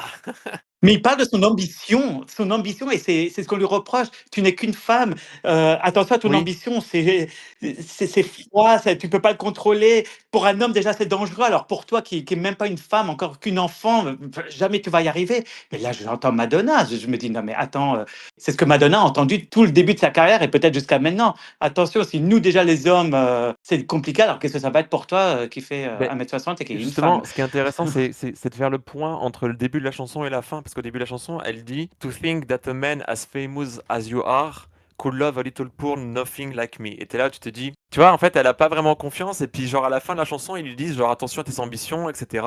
Et puis, tu vois, genre, il y a une évolution, on va dire, dans le texte. Voilà, c'est un dialogue, un échange, et puis tu sens bien que cette motivation, elle est retranscrite de cette manière-là. Voilà. Mais j'aime bien les parallèles qu'ils ont fait avec Buenos Aires et Big Apple, je t'avoue. Parce qu'au début, je me disais, mais pourquoi ils parlent de Big Apple? Ouais. Je sais quoi cette histoire? Mais en fait, j'ai compris après derrière. Et son New York. Ouais, c'est ça. Je voudrais juste rajouter un truc, parce qu'à l'époque, alors maintenant, évidemment, elle le dit moins, parce que les années sont passées, mais à l'époque, et un petit peu à titre de provocation, Madonna disait « Mon premier choix carriériste a été de perdre ma virginité ». Bon, elle le disait avec beaucoup de provocation.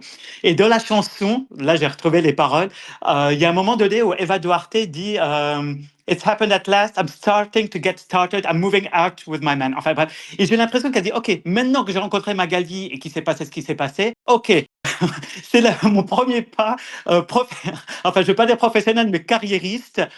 Je l'ai hameçonné et maintenant je me barre à Buenos Aires. Et j'ai l'impression d'entendre Madonna qui disait à l'époque, oui, mon premier truc, mon premier pas carriériste, ça a été de perdre ma virginité. Avec, encore une fois, je le répète, beaucoup de provocation. Je sais pas si vous voyez le parallèle que... Voilà. Place maintenant une chanson que j'adore, Buenos Aires, justement. Hello, Buenos Aires. Get this. Just look at me, dressed up somewhere to go. We'll put on a show. Eh bien ça y est, Eva Perón débarque à Buenos Aires. Une chanson qui se démarque des autres de par son côté latino, et on sait que Madonna adore la musique latino. Elle a convaincu White d'engager le producteur et musicien américano-cubain Emilio Estefan, qui a notamment travaillé avec Shakira, Ricky Martin, Jennifer Lopez pour cette chanson. Le rythme de la chanson est latino, salsa, où on entend Eva Perón, Madonna, exprimer sa joie d'arriver à Buenos Aires. À noter que la chanson n'a pas été créée spécialement pour Evita à la base. Le titre a été une autre chanson des années auparavant nommée Down Through Summer, chantée par Ross Anamant en 67, un titre assez méconnu écrit par Ice Weber. Buenos Aires provient de ce titre donc, qui tentait de rappeler aux gens la chanson America de la comédie musicale West Side Story. On dirait pas forcément comme ça, mais cette chanson est apparemment dure à chanter, et Madonna s'en tire haut la main. David Cadic se souvient qu'ils étaient tous étonnés durant l'enregistrement de la bande-son des capacités vocales de Madonna. Nous avons découvert qu'il existait une gamme vocale inexploitée qu'elle n'avait jamais utilisée dans sa propre musique, qui ne correspondait pas à son style de chant, mais elle a travaillé à étendre sa voix, à élargir cette gamme vocale. Et clairement, ça s'entend dans cette chanson, je trouve, qui part parfois dans les aigus. À un moment, Madonna, elle dit dans la chanson avec sa voix grave, et j'avais jamais entendu Madonna comme ça auparavant. La pop star avait choisi cette chanson comme un des singles d'Evita, mais le projet arrive à sa fin à l'été 97, et donc la chanson n'est pas sortie en single. Cependant, un remix, et quel remix nommé le Te Amo Mix, est sorti dans les clubs au début de l'automne 97. Un super remix, je trouve.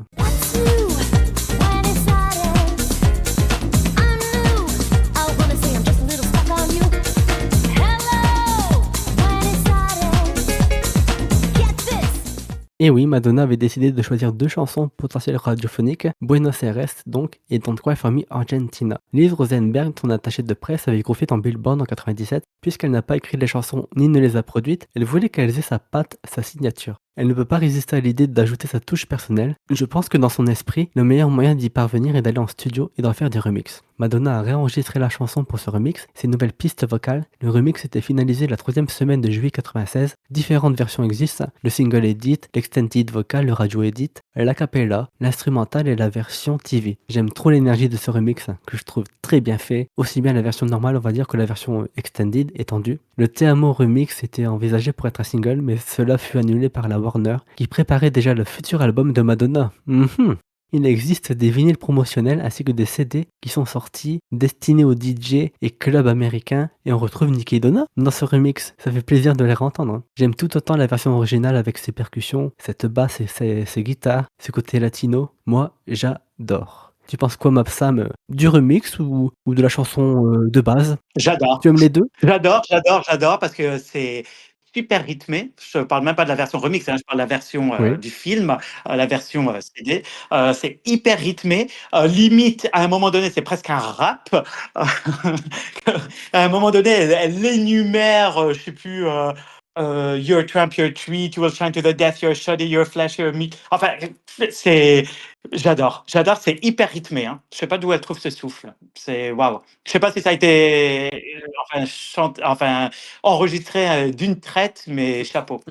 Et toi, Logan? C'est pas ma chanson favorite. Oula, Oui, oula, populaire. premier oula de la soirée. Ouais. Pourquoi? Aïe, aïe, aïe. Ben, disons que déjà, tu connais mon avis sur tout ce qui va être des clubs mix, etc. Parce que moi, voilà. Ouais. Hein, malheureusement, je ne vais rien dire de plus. Ça a le mérite d'être intéressant parce qu'il y a quand même une certaine volonté voilà, de pouvoir rendre encore une fois plus un projet de Madonna dansable en boîte de nuit. Hein, parce que Madonna et les boîtes de nuit, c'est main dans la main. Enfin, du moins, c'est ce qu'une partie des gens attendent d'elle. Hein, voilà.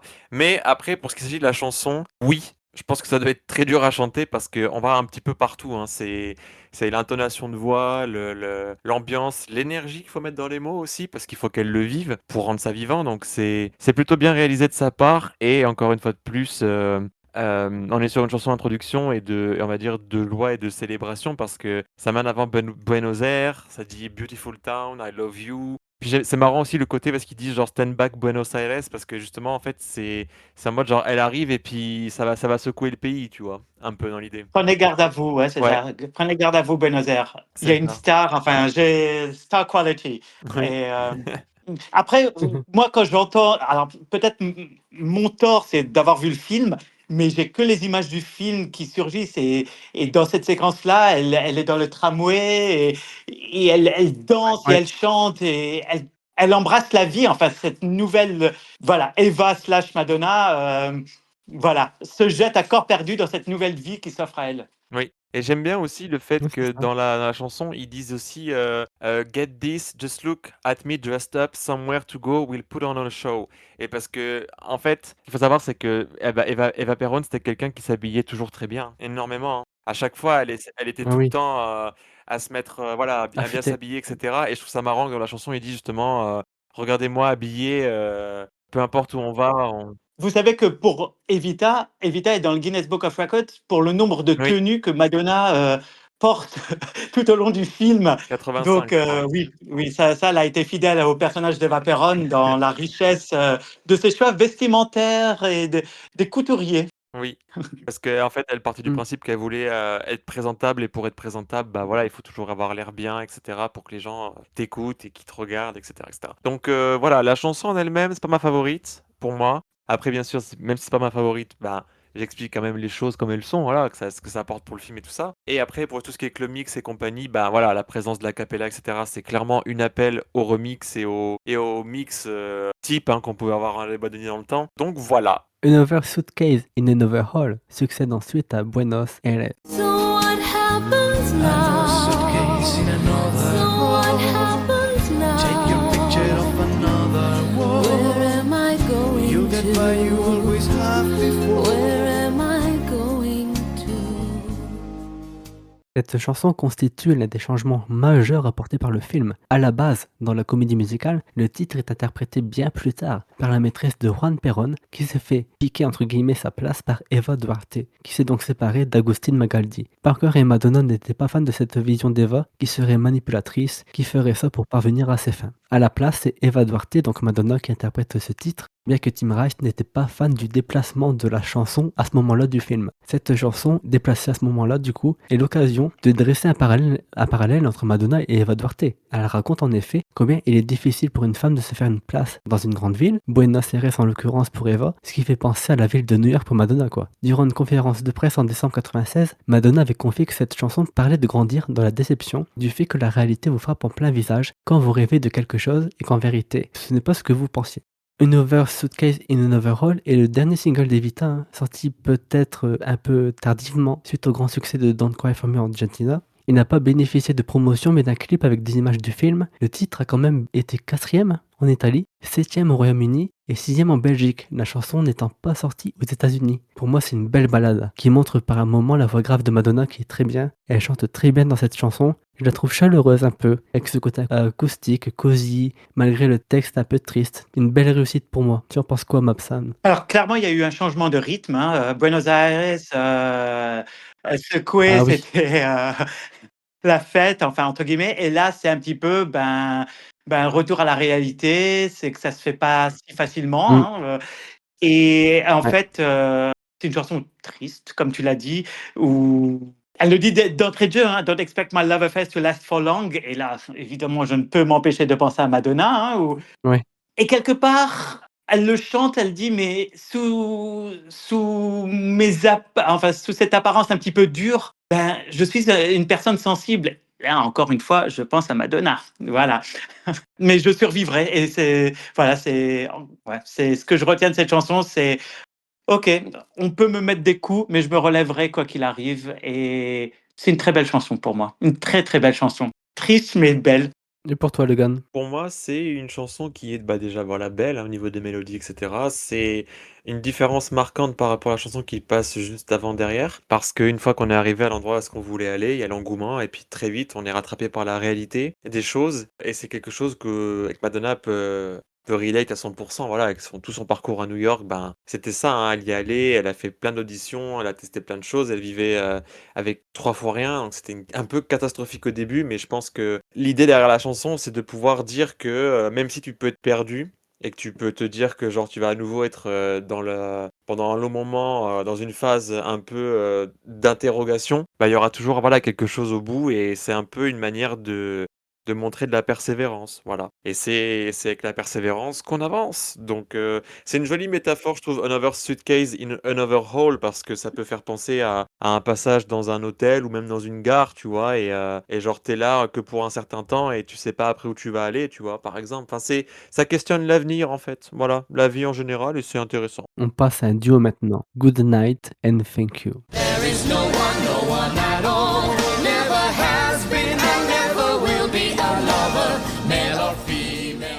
Et Madonna et Antonio Banderas qui chantent ensemble sur ce titre. Là, on est sur des violons, un accordéon argentin, des trompettes, des harpes. Dans la scène où on voit les deux personnages chanter, on voit Eva Duarte enchaîner les conquêtes, comme on peut le lire dans le texte, hein. Huevo, Emilio, Zaz, Senior Rabon, sauf que c'est présenté de façon humoristique, on va dire par Che notamment, quand il s'adresse à l'un des amants pour lui dire good night and thank you, bonne nuit et au revoir. Du genre merci d'être passé. À la fin de ce passage dans le film, on voit les amants d'Eva voir Eva et son nouvel amant justement et qui chante c'est un club auquel je n'aurais jamais dû adhérer, quelqu'un nous a ridiculisé. Mais c'est fait en fait avec humour puisqu'ils ont l'air dépités. Je sais pas si je raconte bien les choses, mais c'est pas fait de manière misogyne quoi. Sinon pour parler de la chanson en elle-même, on entend Madonna faire des harmonies, ce qui est très bien parce que j'adore quand elle en fait. On note dans le film une variation du refrain. Dans une scène, on voit Eva chanter le jingle d'une pub en chantant justement Good Night and Thank You. Car oui, Eva en gagne en popularité. À ce moment-là du film, elle est désormais présente à la radio, elle fait la une des magazines, participe à des photoshoots, donc elle est dans une belle ascension là à présent. A noter que la musique de la chanson sera reprise plus tard dans Words for Eva and Che. Sinon pour parler de la chanson en elle-même, je la trouve bien. Le duo fonctionne bien entre Madonna et Banderas, toujours une chanson représentée de façon ironique dans le film, donc ça fonctionne bien sur moi. Après, c'est pas non plus ma préférée de la bande-son, je trouve. Je l'aime bien, mais peut-être que parmi toutes celles qu'on a écoutées jusqu'à présent, c'est celle que j'aime le moins. Et toi, Mapsam? Alors évidemment, c'est pas non plus ma préférée vu l'étendue des chansons proposées pour cette comédie musicale, mais moi je la trouve très drôle. Peut-être encore une fois parce que j'ai les images du film, mais je trouve ça Ouais. très ironique, très cynique. Comment elle congédie les hommes et comment sa carrière évolue en fonction au détriment des hommes. Et encore une fois, bah, ça me fait penser à Madonna qu'on a accusé à une époque d'enchaîner les conquêtes et que parce que encore une fois dans les années 80-90 on avait du mal à accepter que Madonna a pu réussir par son talent et donc quelque part, dans l'esprit de beaucoup de gens, on se disait, bah, forcément, elle a couché. Non, mais forcément, elle a dû. Non, j'ai du talent. Voilà. Je trouve qu'elle a un petit regard espiègle. Enfin, quand je repense au film, et ouais. Et il y a beaucoup d'humour aussi, même dans le nom des hommes qui défilent, puisqu'il y en a un qui s'appelle Senior Rabon. Alors, évidemment, il est grassouillé. Et Senior Rabon, bah, c'est Monsieur Jambon. Donc, Ouais. voilà. Donc, ouais, c'est drôle. C'est drôle comment elle se sert des gens. Tout comme on a reproché des fois à Madonna de se servir des gens ou du talent des gens pour avancer. Vrai ou Hmm. pas, je ne sais pas. Est-ce que tu es d'accord avec Mapsam, Logan? Ce qui est intéressant, c'est de noter la différence enfin l'évolution qu'il y a, pardon, entre la chanson avant et celle-ci. Parce que dans la chanson d'avant, j'ai oublié de préciser aussi qu'elle était confuse et perdue parce qu'elle avait plus justement la personne qu'elle aimait avec elle, voilà. Et là, on se retrouve dans une chanson qui la met plus en confiance et en force par rapport justement à ça, quoi. Donc, au lieu que ce soit un homme qui, par exemple, l'utilise elle, Mhm. bah là maintenant c'est elle qui fait la chose inverse. Elle a les tables ont tourné et c'est en fait un point déterminant dans l'évolution du personnage. Donc c'est une chanson en fait qui représente ça. Voilà. Passons maintenant à I'd Be Surprisingly Good For You. If I'm wrong, I hope you tell me so. But you really should know I'd be good for you. I'd be surprisingly good for you. Une chanson centrale dans le film, puisqu'elle raconte la rencontre entre Eva Duarte et Juan Perón, le président de l'Argentine. Une très belle chanson pour moi, avec une basse groovy, des guitares, une flûte. Dans le film et dans la bande-son, Madonna est en duo avec l'acteur Jonathan Pryce. On voit les deux personnages se rencontrer, discuter, danser pour finalement tomber amoureux et succomber chacun au désir de l'autre. Un beau duo à mon sens, bien mis en valeur par un solo de saxophone à un moment que j'adore, qui me fait craquer, qui me fait penser un peu à celui de Where Life Begins sur Erotica, dans un tout autre registre musical bien sûr. Ce titre est l'occasion de parler de Jonathan Pryce et de ce qu'il a déclaré par rapport à son travail avec Madonna dans le film. Dans une interview accordée à The Guardian en août 2002, il avait dit de Madonna, je le cite, elle est extrêmement sûre d'elle, mais j'avais une bonne relation de travail avec elle. Elle travaille incroyablement dur. C'est une femme très brillante, elle mène une vie extraordinaire, donc il n'était pas question de devenir amis et de discuter ensemble. Mais quand je l'ai rencontrée pour la première fois, on était dans le studio d'enregistrement pour enregistrer des chansons, et elle m'a beaucoup soutenu et aidé. Et il y avait un respect mutuel. Encore quelqu'un qui dit du bien de Madonna, ça fait plaisir. Donc une très belle chanson pour moi, ce I'd Be Surprisingly Good For You. Est-ce que c'est pareil pour toi, Mapsam? Évidemment. Évidemment, on a tous un cœur de midinette. C'est là où elle rencontre, j'allais dire le beau Juan Perón. Non, il n'était pas très beau, ni dans la vraie vie, ni dans le film. Peut-être que je vois des second degrés partout, mais c'est aussi très drôle parce que elle joue un petit peu, elle fait sa midinette, elle met en place un plan de drague et elle fait presque la vierge effarouchée en disant mais vous savez, moi, c'est pas mon genre de me jeter comme ça, à corps perdu, 20 secondes après avoir rencontré quelqu'un. Voilà, alors, dans d'autres mots, ce qu'elle chante à un moment donné. Tiens, je l'ai retrouvé. I don't always rush in like this, 20 seconds after saying hello. Telling strangers I'm too good to miss. J'aime beaucoup, évidemment. C'est très romantique, très beau. Voilà. Cœur. Pour toi, Logan. C'est un beau passage et une belle chanson. Parce que ça met bien en avant le côté relation et j'aime beaucoup cette tendresse qu'ils partagent à l'écran tous les deux, autant Madonna que l'acteur avec lequel elle joue. C'est mignon. Et puis après, t'as les paroles aussi. Déjà, le titre de la chanson, genre I'd be surprisingly good for you. Je vais y arriver, excusez-moi. Et en fait, ça veut dire je vais être surprenant. Enfin, je serai Étonnamment. ouais, étonnamment bien pour toi. Voilà. Et en gros, Étonnamment utile, ouais. Parce qu'en fait, dans le film comme dans la vraie vie, et cette personne n'était dupe, ils se sont servis l'un de l'autre. Elle, c'était une starlette enfin, Eva Duarte était une starlette qui commençait à monter et à compter. Ils se sont rencontrés lors d'un événement caritatif après un tremblement de terre qui avait ravagé une partie du pays. Et lui, c'était un aspirant, un officier qui aspirait à la vie politique. Et ils se sont dit, bon, ben, le combo, c'était les Beckham avant l'heure. Je veux dire, ouais, à nous deux, on va cumuler nos forces et on va gagner le pays. j'adore parce qu'on dirait mes Voilà. expressions. Ouais, c'est pas mal, j'aime bien. Oui. Et, On tu sais, l'influence. c'est ça, c'est marrant, mais tu sais, c'est drôle parce que c'est un peu ce que représente la chanson. Voilà, c'est quand ils disent qu'ils sont bons l'un pour l'autre, c'est qu'au début, on a vraiment ce côté un peu, voilà, où Eva, elle établit la connexion avec le peuple, entre Perón et le peuple, et donc du coup, ça aide forcément Perón aussi pour son image, pour devenir président, et en retour.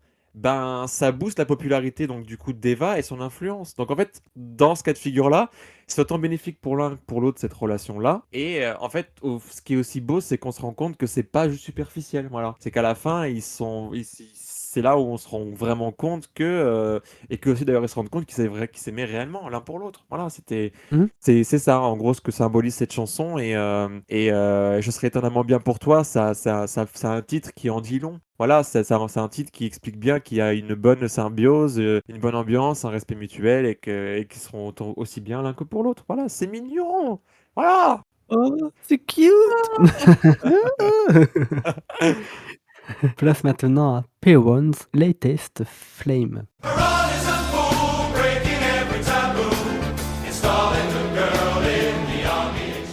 À nouveau un duo entre Madonna et Banderas. On entend peu Madonna dans cette chanson.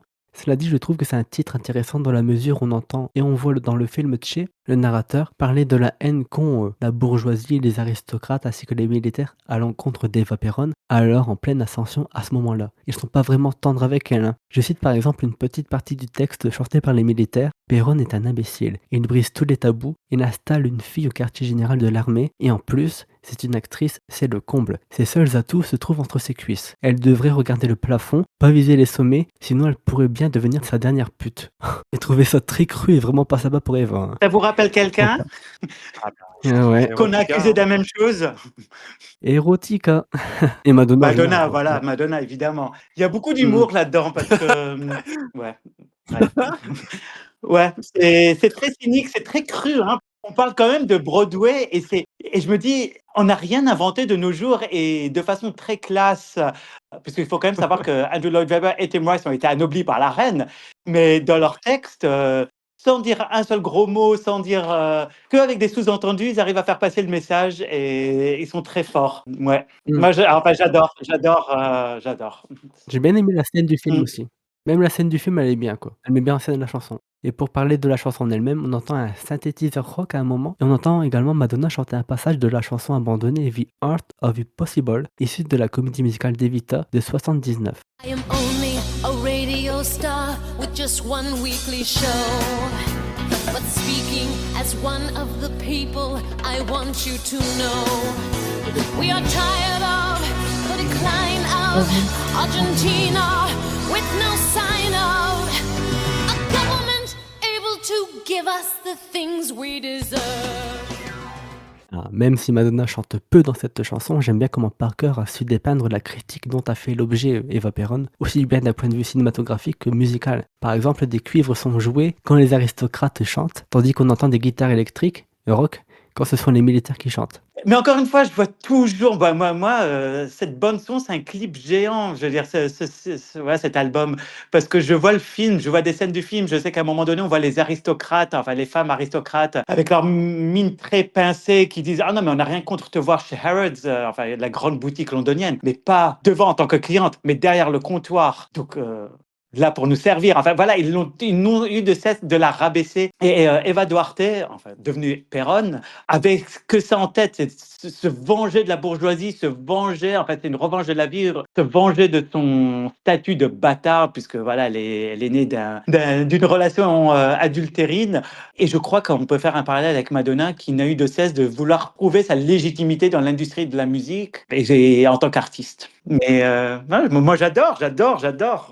Et pour toi, Logan? Pour moi, c'est une chanson que quand même, il ne mâche pas ses mots, hein, Ah oui, c'est un peu brutal. Bah, après, c'est cru, hein. c'est très cru, mais après, je pense qu'aussi, ce qui sortait de la bouche des gens à l'époque était quand même vachement cru aussi. Donc, surtout quand il s'agit de classe sociale, etc., n'en parlons même pas. Donc, bah, c'est une chanson qui, je pense, met en avant cette brutalité, hein, voilà, ni plus ni moins des critiques à son égard et tout ça. Et pareil, ça donne beaucoup plus d'informations sur l'évolution du personnage parce que ça explique après aussi ses motivations. Voilà. Parce que quand tu te fais traiter de la sorte et tout, bah, tu vas pas forcément avoir des mots tendres hein, derrière. Et la traite de pute, hein, quand même, et enfin, textuellement, hein, Oui, oui, whore, oui, Ouais. c'est un mot on peut pas violent faire qu'ils ont plus clair. utilisé. Ah oui, oui, clairement. Et je me dis, waouh, que ce soit Madonna ou Eva Duarte, ouais, c'est des termes auxquels elles Ah ont oui, été oui, oui, bah, associées. et c'est pour ça que Madonna, C'est brutal, hein, pour une femme. ouais, Ah bah oui. voilà, en plus c'est chanté, tu vois, par des hommes. Il y a ce côté vraiment militaire et tout qui va avec. Donc je trouve que le message il prend encore une autre dimension, tu vois, parce que c'est vraiment. Pardon, il y a la dualité, oui, c'est vrai, comme tu le disais avant, il y a d'un côté les militaires, clac, clac, clac, même musicalement, enfin, tu l'as souligné, et d'un autre côté, voilà, le côté rigide, militaire, et il y a encore une fois, il y a ce terme counterpoint, enfin, la féminité, le glamour d'Eva Duarte, slash Madonna. Oui, c'est deux mondes qui s'entrechoquent, et ouais, Hein. c'est explosif, et ça fait des dégâts, et moi, j'adore. Place désormais à A New Argentina. Argentina, a new age about to begin. Une chanson bien rock là, en partie, hein. On peut voir ça dès le début avec ses percussions et ses guitares électriques. Madonna chante fièrement avec conviction et assurance, j'adore. Il y a aussi Banderas et Price sur ce titre. La tonalité du titre a été abaissée afin de s'adapter à sa gamme vocale, celle de Madonna. Eva s'engage politiquement, hein, que ce soit lors de rassemblements politiques ou bien à la radio en utilisant cette plateforme pour exprimer ses convictions politiques et convaincre le peuple argentin. Elle devient un soutien politique, le soutien de son mari Juan Perón, alors qu'il est en plein doute d'un point de vue politique. Une bonne chanson avec un refrain qui reste bien en tête. À noter qu'il y a des changements rythmiques et mélodiques qui parcourent tout le titre, ce qui fait qu'on ne s'ennuie pas. Banderas et Price chantent très bien également, leur voix se marie bien. Que demander de plus? Un bon titre, quoi? Je pense que tu penses la même chose, Mapsam. Laisse-moi réfléchir. Bah oui. Je dirais même pas que Eva Duarte est un soutien pour son mari. Ouais. C'est carrément, elle prend les choses en main. Juan Perón, à ce moment-là, se pose des questions. Il y a des têtes qui tombent. Et lui, il pense à l'exil. Et elle se dit, non, mais attends, je me suis pas donné toute cette peine pour rien.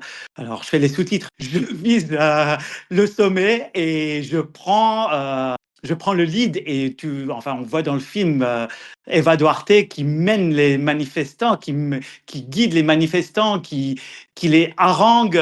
Enfin, j'adore.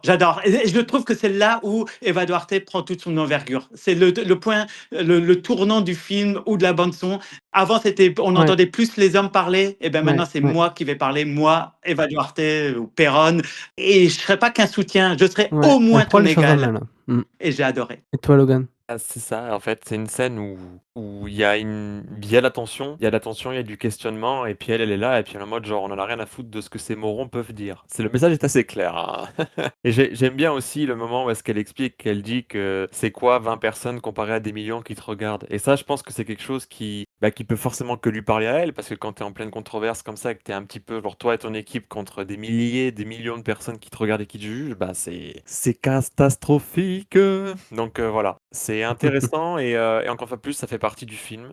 Ça raconte toujours l'histoire. Mais j'aime bien l'émancipation qu'il y a de la part de elle, en fait, de son personnage, tu vois. C'est quelque chose d'intéressant et dans le doute et tout, elle ne renonce pas. Voilà. Elle est en mode genre c'est pas grave, on va continuer, on verra ce qui se passera, mais on le fera quand même. Et ça, c'est important. Je rebondis sur ce que tu dis. What is 20 next to millions who are looking at to you? Moi, je le vois comme c'est quoi 20 personnes qui te critiquent Oui. par rapport à des millions qui te regardent et qui t'admirent. Et là, je me C'est dis, vrai. mais oui, c'est vrai. Il y a 10 personnes qui critiquent Madonna ou Eva Duarte pour des millions qui disent, non, mais tu as raison, continue, nous, on t'aime. Mais c'est ça. Moi, j'adhère. Et c'est marrant parce que J'achète. t'as certains passages où tu la vois vraiment, elle est au micro et tout, avec les poings Oui, fermés, les mains sur la table, genre on ne rigole plus là.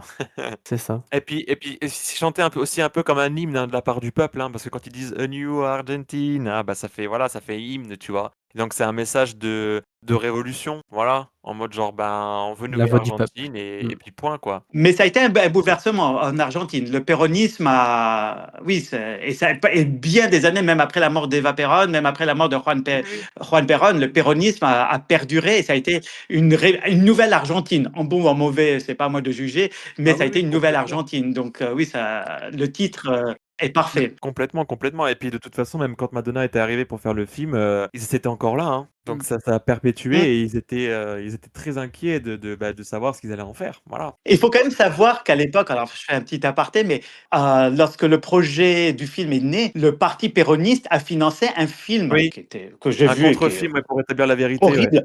Voilà, un contre-film dans l'espoir de Ouais. casser le film avec Madonna, enfin le film d'Alan Parker. Et oui, le parti péroniste est encore très vivant en Argentine. Malheureusement, c'est un pays que je n'ai pas encore visité. J'ai eu la chance de faire beaucoup de pays, mais pas l'Argentine. Mais c'est sur ma bucket list et j'aimerais un jour et j'adorerais aller sur les pas d'Eva Perón, parce que vous avez bien compris que j'étais un petit peu Ah obsédé bon? par cette figure historique. Et le fait que Madonna l'incarne, alors là, ça a été C'est sûr. On te le souhaite. mon Noël tous les jours pendant longtemps. Parlons maintenant d'une chanson. Et quelle chanson? Don't Cry For Me, Ah oui. Argentina. Don't cry for me, Argentina. The truth is, I never left you. All through my wild days, my mad existence, I kept my promise. Don't keep your distance.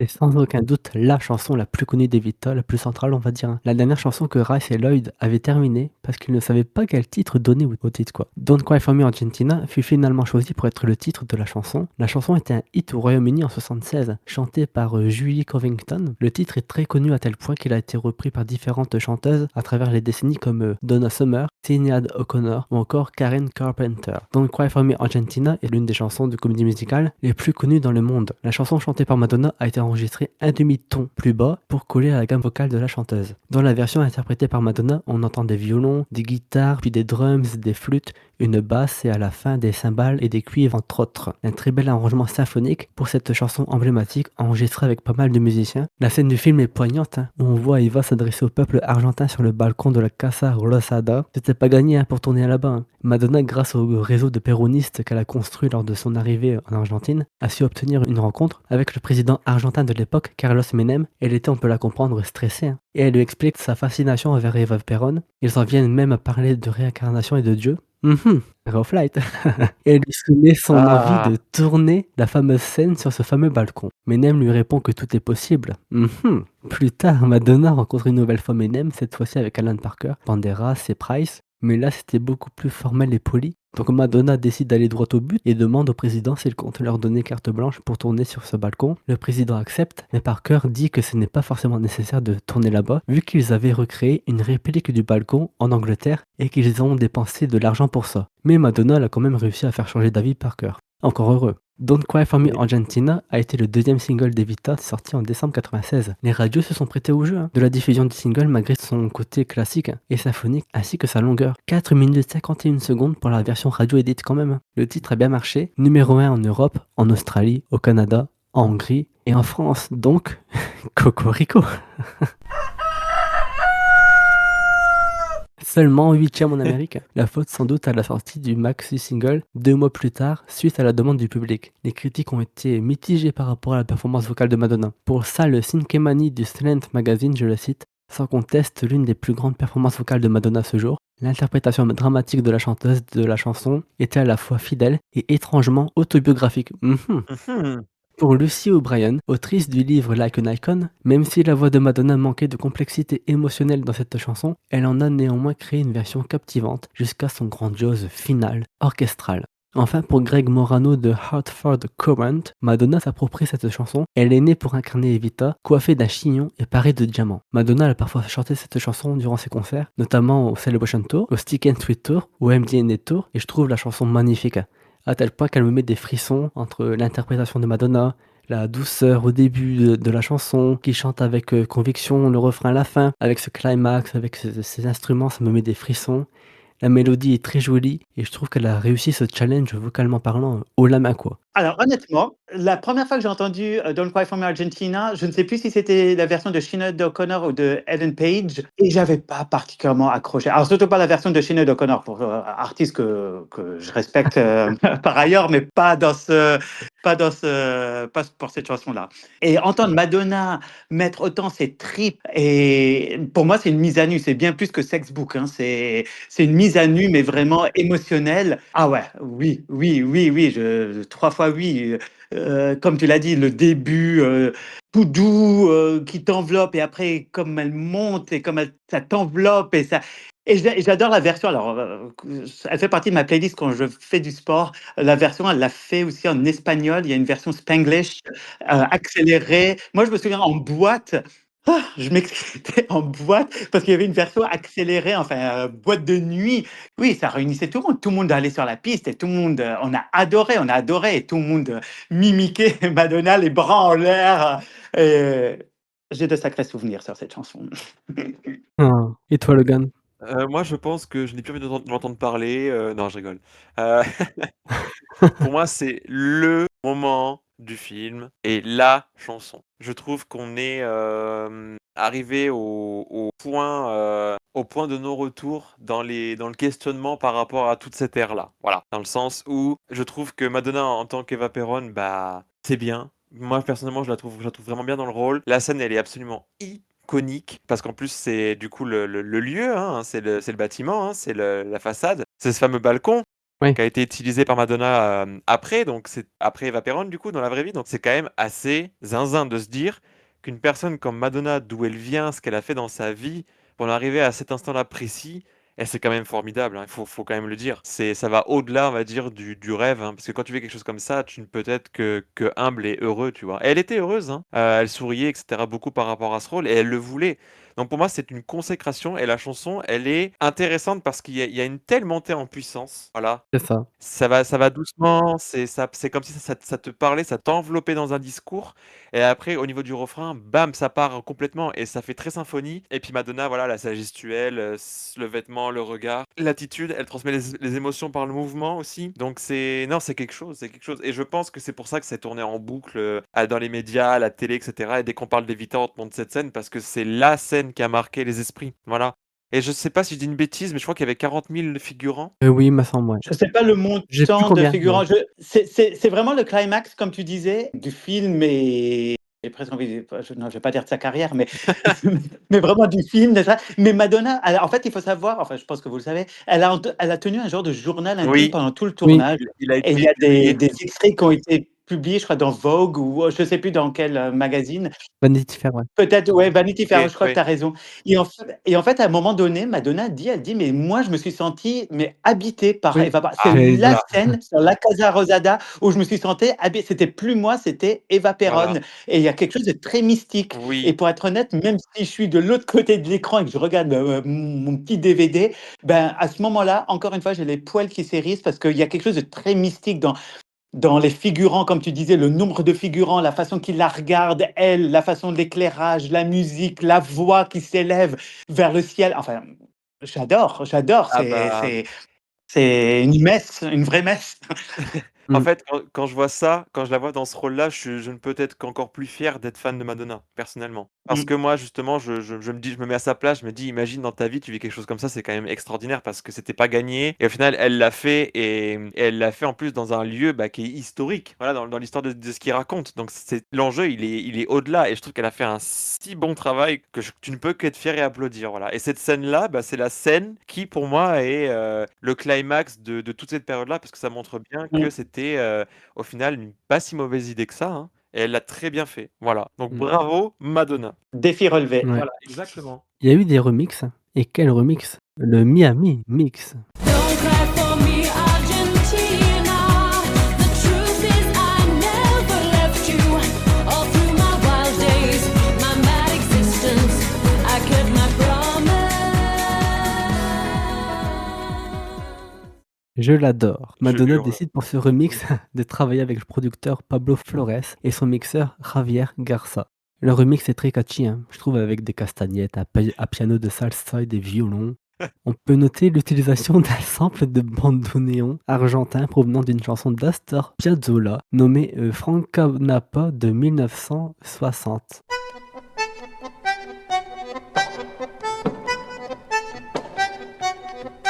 Sample qu'on entend dès le début du Miami Mix.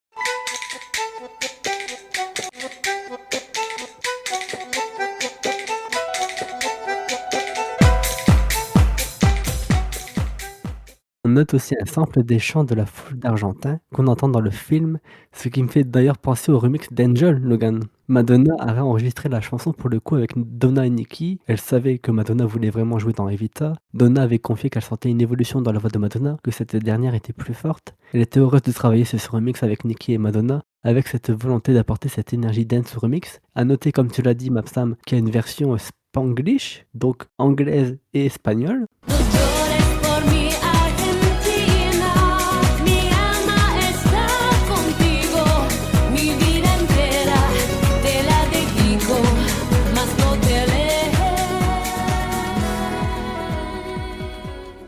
Mais aussi une version 12, une alternate ending, une version instrumentale, dub, TV mix, single TV et enfin single edit. La totale.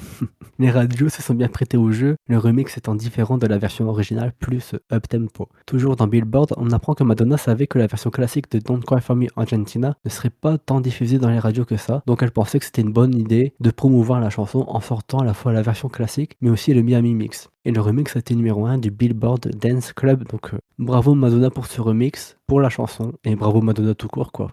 Mais tu l'aimes Logan, le remix? Alors, je rigole vraiment parce que quand j'entends ça, alors c'est très étrange ce que je vais te dire, mais la version anglaise en version remix, non. Ah, Par contre, la version Spanglish, oui. Alors, je ne sais pourquoi? pas pourquoi. Je ne sais pas. Peut-être parce que le flow est peut-être mieux pour moi à mon oreille et qui sonne peut-être moins accéléré.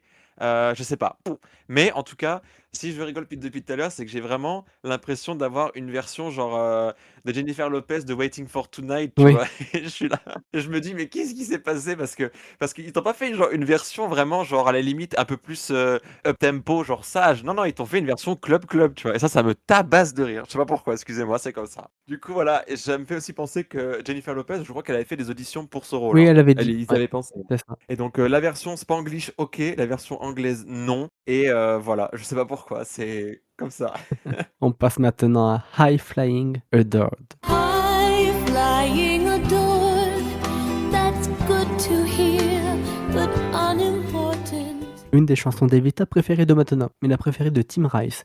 Dans cette balade avec une guitare, une harpe et un piano, chantée par Madonna et Banderas, Che demande à Eva ce que ça fait de commencer au plus bas de l'échelle sociale et d'atteindre la plus haute position, d'avoir connu une folle ascension. Eva répond dans le troisième couplet après un changement de tonalité, c'est bon à entendre, mais sans importance, mon histoire est assez banale, une fille de coin réussie, épouse un homme célèbre, j'étais au bon endroit, au bon moment, j'ai comblé un vide, j'ai eu de la chance.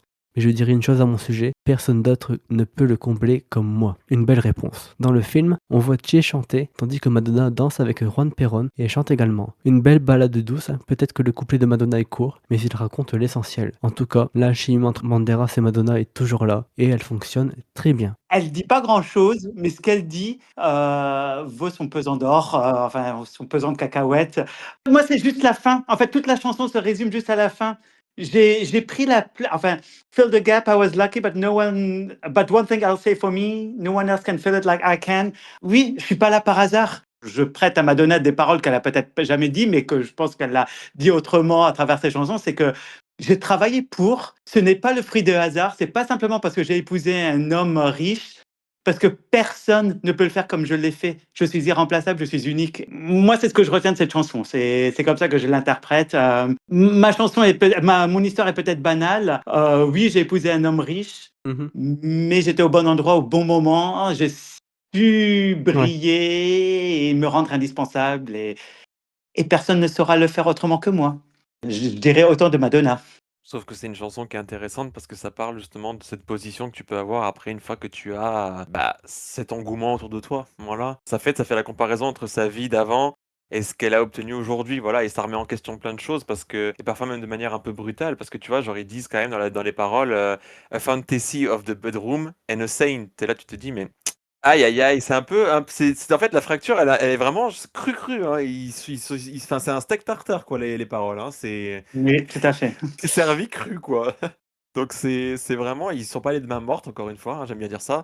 Mais voilà et c'est intéressant parce que je trouve que c'est quelque chose, qui aura beaucoup de réflexion avec Madonna elle-même pendant cette période-là de sa vie. Voilà et ça, j'en parlerai, je pense, plus vers une conclusion à la fin, quand on fera un top, j'imagine. Mais Mhm. mais c'est hyper intéressant parce qu'encore une fois plus, c'est une chanson qui lui parle, voilà, à elle et pareil pour l'histoire, Mmh. c'est intéressant parce que, ça permet de pouvoir, voilà, d'avoir un point de vue, on va dire, de comment Eva se sent par rapport à la Mm. situation. Voilà. Et son rapport à la célébrité. Et Oui, là, je pense que tu as raison, parce que Madonna était aussi à un moment de sa vie où elle avait un rapport à la célébrité. En fait, oui, il s'était passé tellement de choses, comme on l'a dit, un enfant, un virage artistique et quel rapport. Et cette chanson, tu as raison, c'est aussi une réflexion sur son rapport à la célébrité, comme Eva Duarte à un moment donné, c'est de se ça, dire, mais qui suis-je c'est finalement? ça. C'est en fait, c'est pour moi, c'est une chanson miroir, j'appelle ça. C'est des chansons qui peuvent avoir vraiment un écho personnel comme ça et quand tu les lis, tu te dis: «Mais c'est un peu ce qui s'est passé, quoi». Un peu, dans l'idée.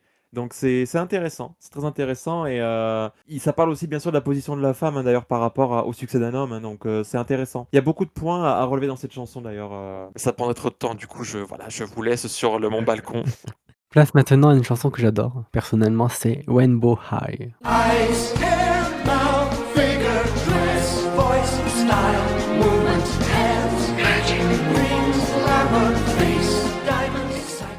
On dirait pas comme ça, mais c'est une chanson difficile à chanter, hein. Dans le site web consacré à Evita, Nigel White raconte que Rainbow High est un morceau très difficile. Si une chanteuse voulait passer une audition avec Andrew et qu'elle arrivait et chantait une version à peu près correcte, ça lui suffisait car c'est l'un de ses morceaux les plus difficiles à chanter. Madonna s'en est vraiment très bien sortie. C'est vraiment très réussi. Encore une fois, il faut sans cesse penser à ce que cela va donner et c'est le premier film où nous créons toute cette musique sans avoir d'image à regarder pendant que nous travaillons. Dans ce titre et la scène du film qui l'illustre, Eva Perón embrasse le côté glamour voire diva que lui procure le rang social dans lequel elle se trouve. Pour elle, c'est une manière d'honorer les personnes qu'elle représente. Par exemple, elle dit « Je viens du peuple, ils doivent m'adorer, alors habille-moi en Christian d'or, de la tête aux pieds, ou encore tous mes descamisados, donc les ouvriers et les syndicalistes, attendent de moi que je surpasse l'ennemi, je ne les décevrai pas, je suis leur sauveuse, c'est ainsi qu'ils m'appellent. Alors fais comme la Lauren Bacall, tout est permis. Alors bien que cette chanson n'ait pas été écrite par Madonna, je la trouve madonesque, puisqu'on retrouve l'amour et le lien de Madonna envers le monde de la mode. Je pense notamment en référence de personnalités comme Christian Dior, issu du monde de la mode, ou encore Lauren Bacall, actrice et mannequin américaine que Madonna cite elle-même durant le rap de Vogue. La chanson parle aussi de style, de mouvement, de robe, ce qui me fait penser à Vogue évidemment. Donc pour moi c'est un peu une chanson madonesque, quoi. Madonna a d'ailleurs choisi de faire de Rainbow High la side B de You Must Love Me. J'adore la voix de Madonna dans ce titre, qui a réussi le challenge de bien l'interpréter, malgré l'exigence vocale que peut représenter le titre. Elle monte parfois dans les aigus, j'aime beaucoup la mélodie qui reste facilement en tête. Alors, c'est vrai que je l'ai découvert. Alors, comme tu l'avais dit au début du podcast, lorsque You Must Love Me est sorti, c'est vrai que c'était le deuxième titre, Rainbow High, et c'était surprenant hors contexte. Je me suis dit, non, mais attends, qu'est-ce qui se passe là? Hors contexte, ça fait bizarre parce que ça attaque d'entrée de jeu. Une fois que j'ai vu le film, là, on voit ce côté qu'on a reproché à Eva Duarte, enfin Eva Perón, dépensière, les tenues. Là, on va un défilé de tenues, de coiffures, de bijoux sur Madonna. Et puis, on la voit qui part en tournée, tout ce défilé de mode, pour ainsi dire, n'est qu'un prétexte, puisqu'elle part en Europe conquérir les Européens. Et on la voit partir et j'adore l'énergie de cette chanson, j'adore le petit clin d'œil. Enfin, c'était pas prémédité à Vogue avec Lauren Bacall, Christian Dior. Enfin, ça reste très moderne, et ça reste très ancré dans l'actualité, puisqu'on reproche à nos politiques, des fois aux femmes politiques, aux épouses de nos politiques, de claquer pour le côté l'apparat. Mais voilà, ça date pas Oui. d'aujourd'hui. Eva Duarte, c'était un reproche qu'on lui faisait déjà à l'époque, puisque les sans-chemises, comme on les appelait, les descamisados, étaient très pauvres et on disait, ben, nous, le peuple, on a. Alors ça, c'est des tracteurs qui disaient ça. On crève la gueule ouverte, hein, on crève de faim. Et là-haut, les hommes politiques, les femmes politiques, enfin, vous êtes en train de dépenser. Et alors maintenant, j'essaie de faire un lien avec l'histoire avec un grand H. C'est vrai que Eva Duarte avait créé des fondations, elle avait créé, voilà, et le peuple avait le sentiment que tout l'argent, et c'était pas vraiment des fondations où tu donnais de l'argent sur la base du bénévolat, c'était limite du racket institutionnalisé. Donc, les gens avaient le sentiment d'être dépossédés pour les plaisirs de madame. Voilà, ça c'était pour le côté professeur Mapsam et la vision un petit peu bis d'Eva Perón à l'époque. Et voilà. Mais bravo parce que tu as souligné aussi l'amour de Madonna pour la mode et là, ça crève l'écran. Alors, selon moi, on peut faire aussi un autre parallèle directement avec. Enfin, je la vois un peu comme la chanson Material Girl, on va dire, du film. Et c'est marrant parce que justement, je garde ça pour la conclusion, parce que ça fait 2 fois que je le dis, mais c'est important pour le contexte. Que justement, on se rend compte avec cette chanson-là qu'il y a ce côté un peu mouvement culturel autour des Vaperon. Oui. Pour ce qui s'agit du film. Et ce que j'aime bien, c'est qu'en fait, il parle qu'elle appartient au peuple. Voilà. Et par exemple, tu C'est vois, vrai. ils disent que c'est une fille du peuple, qu'elle est faite maintenant pour le peuple. Donc ils sont là en mode. Et en fait, ils utilisent des marques de vêtements comme un adjectif. J'y arrivé si j'arrive à articuler ce soir. Par exemple, elle dit à un moment I came from the people, they need to adore me, so Christian dior me from my head to my toes. Et ça me fait rire parce que ça me fait penser à Dress You Up aussi. Ça me fait penser à forcément. Comment ça s'appelle je viens de le dire. Material Girl. Et tout ça, c'est du Marilyn Monroe-esque un peu dans l'idée, Oui. tu vois, dans l'âme. Et la chanson, justement, Rainbow Eyes, c'est un peu cette envie de sa part, peut-être un exutoire. Dans ce côté vraiment popularité, voilà. C'est C'est vrai. un peu maintenant en mode. C'est comme une porte de secours parce que dans les paroles, à un moment, elle dit They need their escape and so do I. Et en fait, elle le fait à travers son apparence parce qu'elle dit I'm their product. It's vital, you sell me. Donc je suis un produit, c'est important que vous me vendez. En fait, c'est un peu une question d'image. Enfin, c'est une question d'image. Voilà. Non, c'est... Tout à fait, c'est l'image de marque de l'Argentine. Oui, On l'envoyait, c'est pas Juan Perón qui partait, c'est elle. c'est ça. Elle, il faut remettre dans le contexte, c'était que l'épouse du président. Oui, C'est comme si aujourd'hui, on envoie, c'est pas Donald Trump, c'est Melania. tout le mépris que j'ai pour lui, mais que Mélania qu'on envoyait, c'était un produit. Enfin, elle voulait, enfin, pour justifier ses dépenses, elle disait non, mais c'est pour vous que je fais ça. C'est parce que, enfin, voilà, je vais pas vous faire honte. Vous m'envoyez en Europe, mais il faut que je sois impec. Il faut que je remette des paillettes dans les yeux. Voilà, donc oui, Et, ouais, et, voilà, j'essaie de résumer, et justement, mais tu as raison. Et justement, dans le film, ce qui est intéressant, c'est qu'on voit, voilà, comme tu disais, un immense défilé de vêtements et tu sens vraiment qu'elle a une image et qu'elle est là pour plaire et tu la vois très proche du peuple, hein. Elle sert des enfants. Elle embrasse des enfants, elle serre des mains, elle est affichée partout. Enfin, c'est son moment, tu vois. Et puis elle est là dans une salle, dans une audience remplie d'hommes. Et puis elle pointe du doigt, elle a une certaine présence dans son discours, etc. Et tu la vois. En fait, pour moi, j'ai l'impression de voir un peu les Didi, tu vois, C'est vrai, dans l'idée. c'est vrai, c'est vrai, c'est vrai, parce que elle est là, elle est bien habillée. Enfin, je parle là d'Eva Perón. Ouais. Elle est bien habillée et en contraste, on voit les sans-chemise qui crevaient la Oui, dalle. Mais elle est là pour les faire voilà, rêver. c'est Donc ça. oui, et c'est Lady Di ce qu'elle disait. Elle disait: «Mais moi, j'apporte du bonheur dans la vie des gens», sauf que je pense que Lady Di était peut-être un peu plus sincère qu'Eva Perón dans sa démarche, mais elle disait: «Mais moi, je suis là pour vous faire rêver. Moi, le temps que les malades du sida ou Oui, les petits, enfin voilà, les enfants que je côtoie, ben, c'est un moment, dans leur journée de rêve. Ils ont rencontré une princesse, ils ont c'est ça. je suis bien habillée, je suis belle, ben, Eva Duarte, c'est ça, quoi. Ouais, j'aime bien les mots que tu utilises parce que c'est exactement. On dirait moi un peu, hein, en vrai. C'est vrai. Non, mais vraiment, soyons honnêtes, Ah enfin, bon? j'aime bien, voilà. Mais c'est ça. Et puis c'est genre leur moment, tu vois. C'est comme s'ils avaient croisé une star et c'est tu sais, une star, hein. Donc le parallèle avec Madonna, il est tout à fait explicable sur de nombreux points. Et puis Madonna, voilà, les designers, la mode, on n'en parle pas parce que Madonna, c'est la mode, hein. Ouais, Madonna, c'est la tendance. Et si Madonna l'a porté, bah, les autres le porteront. trendsetter, Voilà. ouais. Trendsetter, c'est ça. Et elle était trendsetter en fait. Et la chanson, elle véhicule ce message-là. Voilà, c'est bien dit, ça véhiculer le message. Parce que c'est un peu ça. Elle dit genre, je veux être Rainbow High. Et en fait, l'arc-en-ciel, ça fait penser tout de suite à la fantaisie, à la beauté, aux couleurs, etc. Bien Et sûr. c'était ce qu'elle était. Voilà. C'était à travers les gens, il y avait un côté Mm. fantaisiste dans le sens où, enfin, je sais pas si je peux dire fantasmé parce que c'est une image, je sais pas. Mais il y a ce Mais côté bref.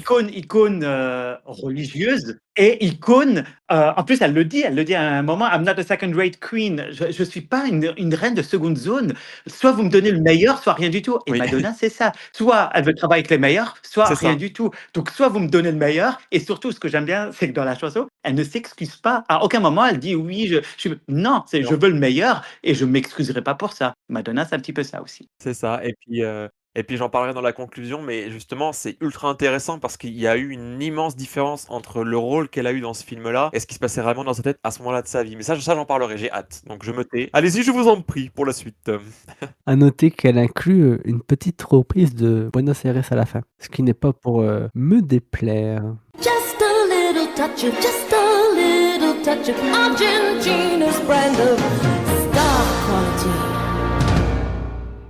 Passons maintenant à une chanson importante du film, Waltz for Eva and Che. So go if you're able to somewhere unstable and stay there. Whip up your hate in some tottering state, but not here, dear. Is that clear, dear? La chanson est mise en avant dans le film à travers un rêve, montrant Che et Eva en train de danser un waltz, tandis qu'ils discutent des valeurs et des méthodes d'Eva Perón. La chanson, bien qu'elle soit classique ici, reprend la composition des couplets et du refrain de la chanson Good Night and Thank You. C'est peut-être à cause de ça que j'aime la chanson sans plus, puisque j'aimais Good Night and Thank You sans plus aussi. C'est pas le duo Banderas-Madonna qui me fait le plus vibrer, je dois dire. Opinion populaire peut-être, mais... Et pour toi, Mabsan? Alors cette valse ou ce tango, parce que, enfin, si mes souvenirs sont bons dans le film, c'est un tango, Oui. mais bon, le titre de la chanson, c'est une valse pour Eva et Che. Ben, pour moi, enfin, sentimentalement, c'est la seule scène, comme je l'ai dit plus tôt, où il y a vraiment un face-à-face entre Madonna et Antonio Banderas. Mhm. Et je trouve que ça nous prépare, enfin, ça, aux failles, enfin, à ce qui va venir. Ouais. En fait, ouais, la façon que ça a été. Alors, c'est vrai que je fais des. Tout le temps, je reviens au film, mais c'est très épuré. C'est les deux protagonistes en plein milieu d'une immense salle qui valse. Et la luminosité est très basse. Et Madonna, même dans sa tenue, c'est juste le mythique chignon, évidemment. Enfin, quand je dis Madonna, Eva Perón. Et une sorte de robe blanche, un peu large, un peu transparente, mais très épurée, pas de bijoux, pas rien. Et on sent toute la fragilité de la personne, Mhm. la maladie qui la gagne. Enfin, il y a un côté très, enfin, à mon sens, très dramatique. Et d'entrée de jeu, dans le Tché, donc Antonio Banderas dit dis-moi avant que je valse hors de ta vie. Et moi, j'ai l'impression que c'est la vie qui valse hors d'Eva Perón, enfin, la vie qui la quitte. Et ça reste quand même très impertinent parce qu'à un moment donné, il lui dit mais tu penses que ce cirque, ça va durer combien de temps? How long do you think this pantomime can last? Non, moi, j'aime bien cette chanson. Moi, je pense que la chanson, elle est intime. Il y a une fragilité qui s'en dégage. Parce que pour le contexte voilà, du film, ben, c'est ça, la maladie. Et tu vois justement que son corps la lâche complètement. Et je trouve que Madonna, les émotions, etc., elles sont très poignantes. Même quand tu. En fait, quand j'écoute cette chanson-là, je repense tout de Mm. suite à l'image qu'elle a. Tu sais, parce qu'elle est posée la tête contre le dos d'Antonio Banderas. Ouais. Voilà. Et pour moi, je trouve que c'est une des secondes scènes iconique du film. Voilà, parce qu'il y a une très très belle alchimie entre les deux. Oui. Et je pense que si à l'époque-là, il y avait eu Danse avec les stars, Madonna, elle y serait. Hein. Croyez-moi. Hein. Et c'est une des rares scènes où elle s'appuie sur un homme. Jusqu'à Oui, présent, elle oui. a utilisé les hommes, voilà. Mais là, elle est en position de fragilité. Et je suis désolé, je t'ai Mm. interrompu, mais je trouve que ça T'inquiète. fait un effet miroir que Don't Cry for Me Argentina, parce que Don't Cry for Me Argentina, il y avait une fragilité, mais une Oui, fragilité oui, oui. victorieuse, qui, voilà, une quintessence, enfin, je sais pas, qui s'élève. Enfin, moi, j'ai cette image qui s'élève. Il n'y a pas que les bras qui s'élèvent, c'est tout la voix. Et là, c'est une fragilité, mais une fragilité, la voix qui s'éraille Oui. d'une femme brisée. Et il faut savoir que dans la vraie histoire des voix de Arte, ils lui ont caché la maladie le plus longtemps possible parce qu'ils ont voulu s'en servir. Juan Perón briguait un deuxième mandat et il fallait absolument qu'elle tienne le coup. Et lorsqu'ils allaient dans les campagnes, voilà, faire des discours, enfin, Eva Perón était attachée sur une barre métallique pour qu'elle reste debout dans le cabriolet, enfin, parce Ah là qu'elle là. tenait plus sur ses jambes. Et vu qu'il y avait ces rumeurs, alors le peuple évidemment ne savait pas qu'elle était malade, puisque voilà, la maladie c'était tabou. Ça ne touche pas les dieux et les saints. Et Eva Perón était une sainte aux yeux de certains. Donc, et vu qu'il y avait ces rumeurs comme quoi Eva Perón risquait de briguer la présidence ou risquait de brider la vice-présidence, enfin Juan Perón se sentait de plus en plus menacé et quelque part ça l'arrangeait bien. Il fallait juste qu'elle tienne le coup le temps des élections plus ou moins truquées. Et après, ben, elle pouvait. Mais ça, on verra dans une autre chanson. Il avait plus besoin d'elle finalement. Et il lui a caché la maladie longtemps et ça l'arrangeait bien finalement qu'elle disparaisse. Voilà, c'est triste. C'est triste parce que voilà, le côté macho, l'homme a quand même le dernier mot et, Mm. et voilà. Ouais, c'est clair. À noter qu'à la fin de la chanson, il y a une petite reprise de la mélodie de Buenos Aires. What I'd give for 100 years, but the physical interferes every day more. Oh, my creator.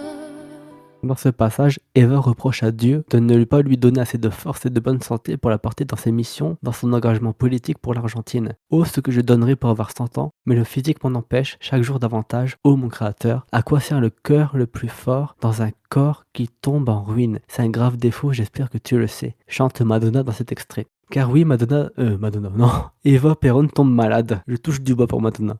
Elle tombe malade d'un cancer fulgurant de l'utérus. Le déclin de la santé d'Eva est le sujet de Your Little Body's Slowly Breaking Down. Ici, on s'approche de la fin du film. Eva encaisse durement cette nouvelle, même si elle est dans le déni de cette maladie. Parker décide de se concentrer sur la relation entre Eva et Juan Perón, relation qui sera bien mise en avant dans la chanson suivante, You Must Love Me.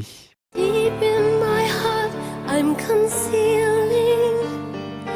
things that I'm longing to say. Scared to confess what I'm feeling. Frightened you'll slip away. You must love me.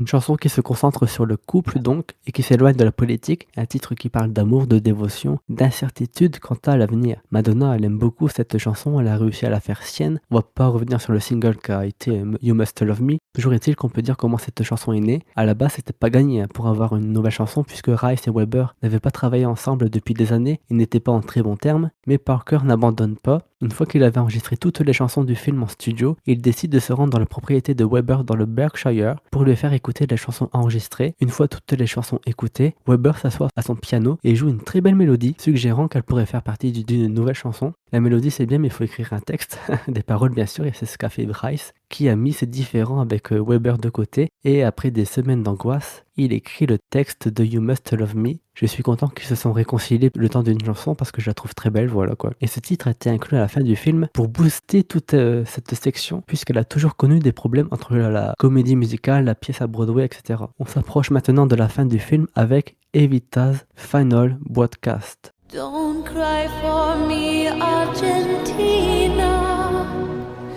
The truth is, I shall not leave you, though it make it harder for you to see me.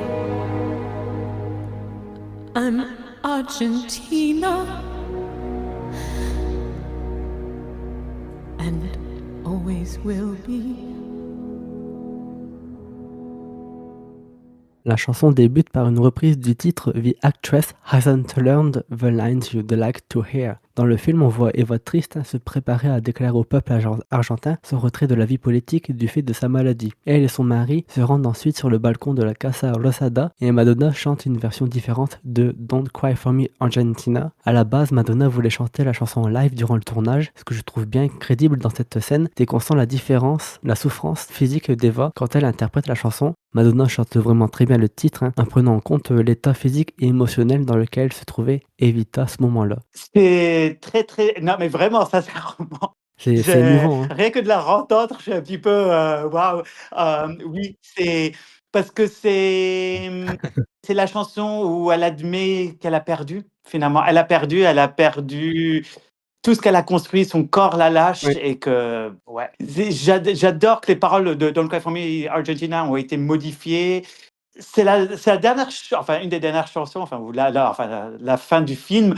Et je pense que tu ressors du film en te disant mais finalement c'était qui? Est-ce que on s'est servi d'elle ou elle s'est servie de nous? Dans la chanson, elle donne une réponse. Elle dit non mais au final Oui. croyez-moi, tout ce que j'ai dit était sincère, tout était vrai. Mais c'est les paroles d'une mourante, c'est une parole de quelqu'un qui se raccroche à la vie. Évidemment, on n'aura jamais la réponse. Par contre, ce qui était prémonitoire, c'est quand elle dit ne pleurez pas pour moi, l'Argentine. La vérité, c'est que je vous ai jamais quitté et je vous quitterai jamais. I'm Argentinian, always will be. Et c'est vrai que presque 80 ans après sa mort, ouais, 70 ans après la mort d'Eva Perón, ben on en parle encore. La preuve, on est là ce soir. Et voilà, maintenant, je fais un petit peu un bond Oui. dans l'histoire. Ça n'a rien à voir avec ni la bande-son, ni avec le film. Mais ça a été, Eva Perón a été source de beaucoup de problèmes par la suite, puisque son corps a été volé. Hein. Je veux dire, je ne sais pas si vous étiez au courant. Il a été caché, il a été. Oui. Et c'est là-dessus, le mythe n'a fait que s'intensifier. Nul autre que Madonna aurait pu jouer ce rôle et clore cette comédie musicale et l'émotion qu'elle met là-dedans. Je pense qu'elle le vit parce que je pense qu'à ce moment-là de sa vie, elle venait d'être maman et je pense que quand on devient parent, on se pose des questions sur sa propre mortalité. Que sera mon enfant quand je serai plus là? Et elle, Eva Perón, elle se dit mais que deviendra l'Argentine après moi? Bon, là, on assiste à la fin donc du film et la fin du film, elle est brutale parce qu'il y a ce côté vraiment, où il n'y a pas vraiment d'espoir et c'est un peu le cas parce que quand tu succombes à la maladie, ben, dans le contexte et à l'époque où ça a été fait, c'est un peu hopeless, quoi, voilà et les chansons, elles retransmettent ça et puis l'émotion de Madonna aussi parce que maintenant, il y a un nouveau sens qui est donné à la chanson Don't Cry For Me Argentina et en fait, l'idée, c'est ça, c'est que quand elle dit I am Argentina, c'est que maintenant, elle se considère vraiment comme La représentante. Madone de l'Argentine. Voilà, c'est ça, comme une représentante officielle du pays. Voilà, elle appartient au peuple et l'Argentine lui appartient et vice-versa. Donc, il y a eu un apport mutuel qui est remis en avant grâce à ces petits détails. Donc, voilà, elle est en fin de vie, elle va partir, elle annonce son retrait. Et de là, tout part complètement très vite et en vrille, quoi. Donc c'est triste, vraiment. Et je trouve que les chansons et l'émotion que Madonna a faire sentir dedans, bah, elle est juste et elle est bien amenée. C'est voilà, en fait, c'est fait pour te faire réfléchir. Voilà, pour te faire réfléchir par rapport au personnage d'Evita. Et c'est une conclusion qui te montre aussi son point de vue à elle, parce qu'elle pensait pas forcément peut-être à l'avenir de tout ce qu'elle a fait. Voilà, c'est plus d'ailleurs, c'est pour ça que tu la chanson après qui s'appelle «L'amante» derrière, je pense. C'est parce que justement, il y a un côté lamentation dans le sens où elle se dit: «Mais pourquoi est-ce que j'ai accès à tout ça? Pourquoi tout si c'est pour que je parte aussi vite, en fait?» Et enfin, le film se termine avec Lament. Remember, I was very young then, and a year was forever, and a day. So what use could 50, 60, 70 be? Une chanson très simple mais poignante avec une guitare et une harpe. La scène qui illustre la chanson est émouvante puisqu'on voit Eva Perón sur son lit de mort en train de mourir à petit feu. Madonna est très convaincante, chantant la chanson en larmes. Sa manière de chanter est à saluer puisque son chant est marqué par certaines pauses pour marquer la douleur, la souffrance dont est victime son personnage. Je trouve la chanson très belle, la scène m'a ému quand même, je trouve. Madonna la joue vraiment bien, elle qu'on critique pour ses talents d'actrice en général. Faut savoir que cette scène a marqué la pop star, comme elle a confié dans ses Evita Diaries, justement dans Vanity Fair, je la cite. Quand Evita était très malade et alitée, Perón interdisait toute visite, sauf à sa famille proche. Lui-même venait rarement car il ne supportait pas l'odeur de sa chambre, de son corps, de son cancer. Il se contentait d'ouvrir la porte et de lui faire un signe de la main. Elle l'invitait à entrer et elle disait avoir des choses à faire et qu'il reviendrait plus tard. Bien sûr, il ne revint jamais et une nuit, Evita se réveilla en sursaut, terrifiée, et se leva pour aller dans la chambre de Perron. Il dormait dans des chambres séparées depuis plusieurs années. Quand elle le réveilla, il la sentit et cria « Sors de ma chambre, dégage, espèce de... » J'ai failli pleurer en entendant cette histoire. Cette scène l'a tellement marquée qu'elle a rêvé qu'elle était atteinte d'un cancer, d'après ce qu'elle a confié le 12 mars 96. J'ai rêvé qu'une de mes dents bougeait, je l'ai secouée et elle est tombée de ma bouche. Puis j'ai touché le reste de mes dents et elles ont toutes commencé à se casser et à tomber de ma bouche. Je suis allé chez le médecin et lui ai demandé ce qui n'allait pas chez moi. Il m'a répondu que c'était l'un des premiers signes du cancer. Enfin, le 4 avril 96, elle déclare « Hier, j'ai beaucoup pleuré. J'ai passé toute la journée allongée, d'abord dans la salle d'opération où j'avais l'impression d'être dans un épisode d'urgence, puis dans mon lit d'hôpital où l'on m'a annoncé que j'avais un cancer. Je n'arrêtais pas de penser à ce qu'avait dû ressentir ma mère lorsque mon père lui avait annoncé qu'elle allait mourir, et à la fin dont elle était restée si joyeuse et n'avait jamais cédé à la tristesse, même à la fin. Cela m'a fait pleurer à chaudes larmes toute la journée. » Avec ces extraits, on peut faire le parallèle entre la vie de Vita et celle de Madonna. Eva est morte d'un cancer, la mère de Madonna est morte d'un cancer quand Madonna était enfant, donc jouer cette scène a dû lui faire rappeler ce moment douloureux de sa vie et ça l'a profondément marqué et ému. En tout cas, Lament est la chanson préférée d'Evita de Madonna, pour Madonna, car elle trouve la chanson simple, triste et belle. Mabsam, tu penses quoi de cette fin de film et de Lament en général? Elle me brise le cœur. Ah, bah ouais. Il faut quand même savoir que dans la version double CD, enfin, ou dans le film, il y a une scène, il y a un titre où Juan Perón vient voir Eva Perón. C'est la chanson Your Little Body's Slowing Down. Oui. Ton petit corps ralentit, quoi. Et on comprend enfin, je l'interprète comme ça, tout le cynisme du personnage. Pour résumer, il lui dit maintenant tu me sers plus à grand chose, t'es malade, t'es plus en état et voilà, un petit peu je m'en fous de toi. Ce que tu as confirmé, parce que j'étais pas au courant de toute cette histoire qu'une nuit Eva Perón avait rejoint la chambre de Juan Perón, etc. Cette chanson Lament, elle est d'une tristesse, quoi, ce que j'ai envie de dire, mais elle a tout donné à cet homme, elle a tout donné à ce pays. Tu peux rien contre la mort. Pour revenir à Madonna, tu m'enlèves les mots de la bouche. En effet, ça doit résonner en elle avec son histoire personnelle, sa maman qui décède d'un cancer comme Eva Perón. Et encore une fois, je fais un parallèle avec sa vie personnelle. C'était un moment où elle était enceinte, où il y avait un corps qui grandissait en elle, tout comme dans le corps d'Eva Perón, il y a un cancer qui grandissait en elle. Et elle était enceinte et je pense qu'elle l'a fragilisée d'autant plus. Et je crois que là, c'était même pas l'actrice, c'était vraiment la femme qui pleure, la voix qui se brise, la voix qui est éraillée, son regard, le chignon n'est plus parfait, il y a des mèches qui s'échappent. Enfin, voilà. Et pour revenir au début de la chanson, puisque ce qui nous réunit, c'est la chanson, au tout début, elle dit « mais I could have any price that I desired ». Et c'est vrai que voilà, c'est une des artistes les plus couronnées de prix. Mais un jour, la mort la rattrapera aussi. Et je pense qu'elle a dû se poser cette question aussi. OK, tout ça, toute cette gloire, toutes ces paillettes, tous ces tapis rouges. Mais un jour, face à la mort ou à la maladie, j'y échapperai pas non plus. Donc, ouais, moi, ça me parle et ça me touche, cette chanson. Et surtout, ouais, comme tu disais, elle est très épurée, très... Ouais, on revient back to basics, à une forme de simplicité. Et c'est triste, il n'y a pas de happy end. Ah, non. Elle ne ressuscite pas. Tu penses quoi de Lament, Logan? Déjà, le titre, il faut le préciser, c'est important. Je pense qu'il y a peut-être un lien avec la religion. Tu sais, le passage de la lamentation dans la Bible. Ouais. Puis elle était croyante, Parce que moi, Eva, c'est je pense. c'est possible. Et ça me fait penser à ça, parce que forcément, lamentation, bah voilà. Hein. Pour moi, bah, c'est une chanson, enfin, c'est dramatique à souhait. Hein, voilà, on va pas se mentir. Hein. C'est vraiment, si tu veux être triste, tu regardes ça. Ou t'écoutes ça. Hein. C'est une chanson qu'elle a réutilisée d'ailleurs dans le Réinvention Tour, sur la chaise électrique. Oui. C'est vrai.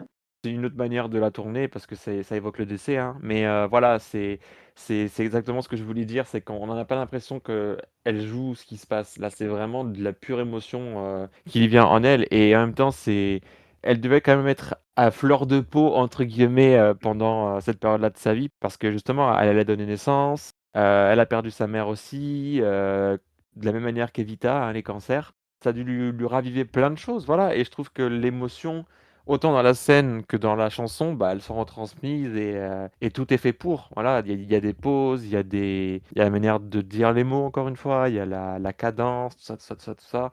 Ouais, c'est c'est d'une tristesse. Ah, mais c'est d'une tristesse, mais même la superficialité de la vie, puisque la fin de la chanson, c'est Eyes, hair, face, image, all must be preserved.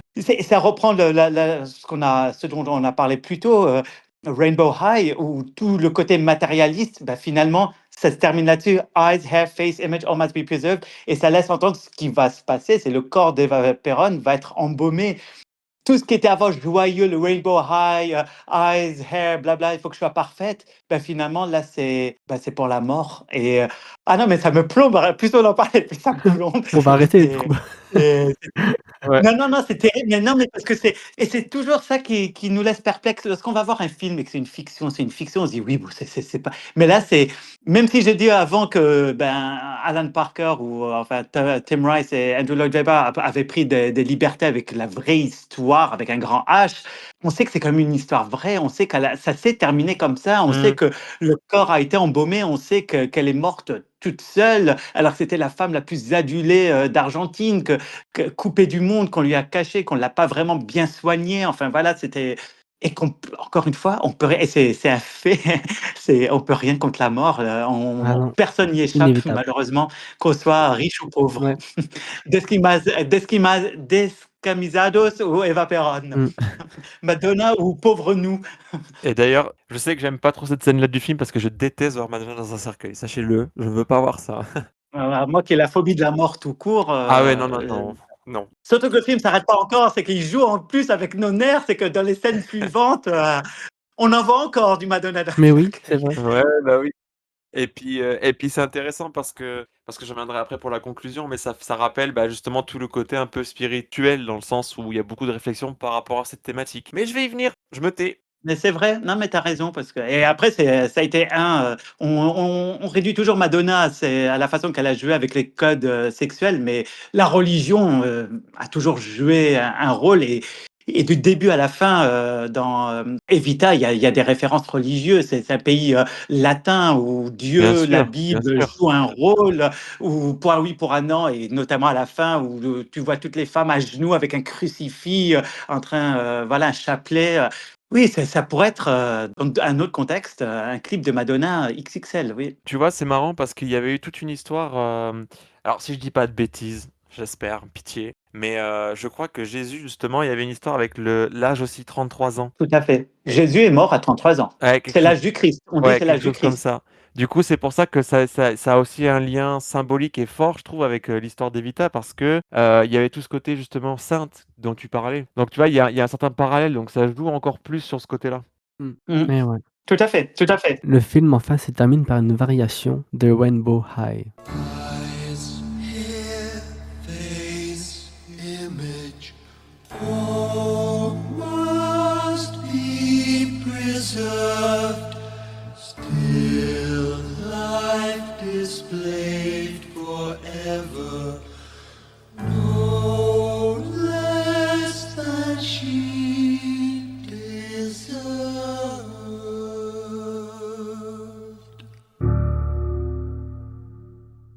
Où on voit Eva Perón dans un cercueil. D'ailleurs, c'est très bizarre de voir Madonna dans un cercueil, hein. Ça m'a glacé. Ouais, ouais, ouais. Et j'ai souhaité conclure cet épisode avec la très belle version de Lament du Reinvention Tour. Choice was mine and mine completely.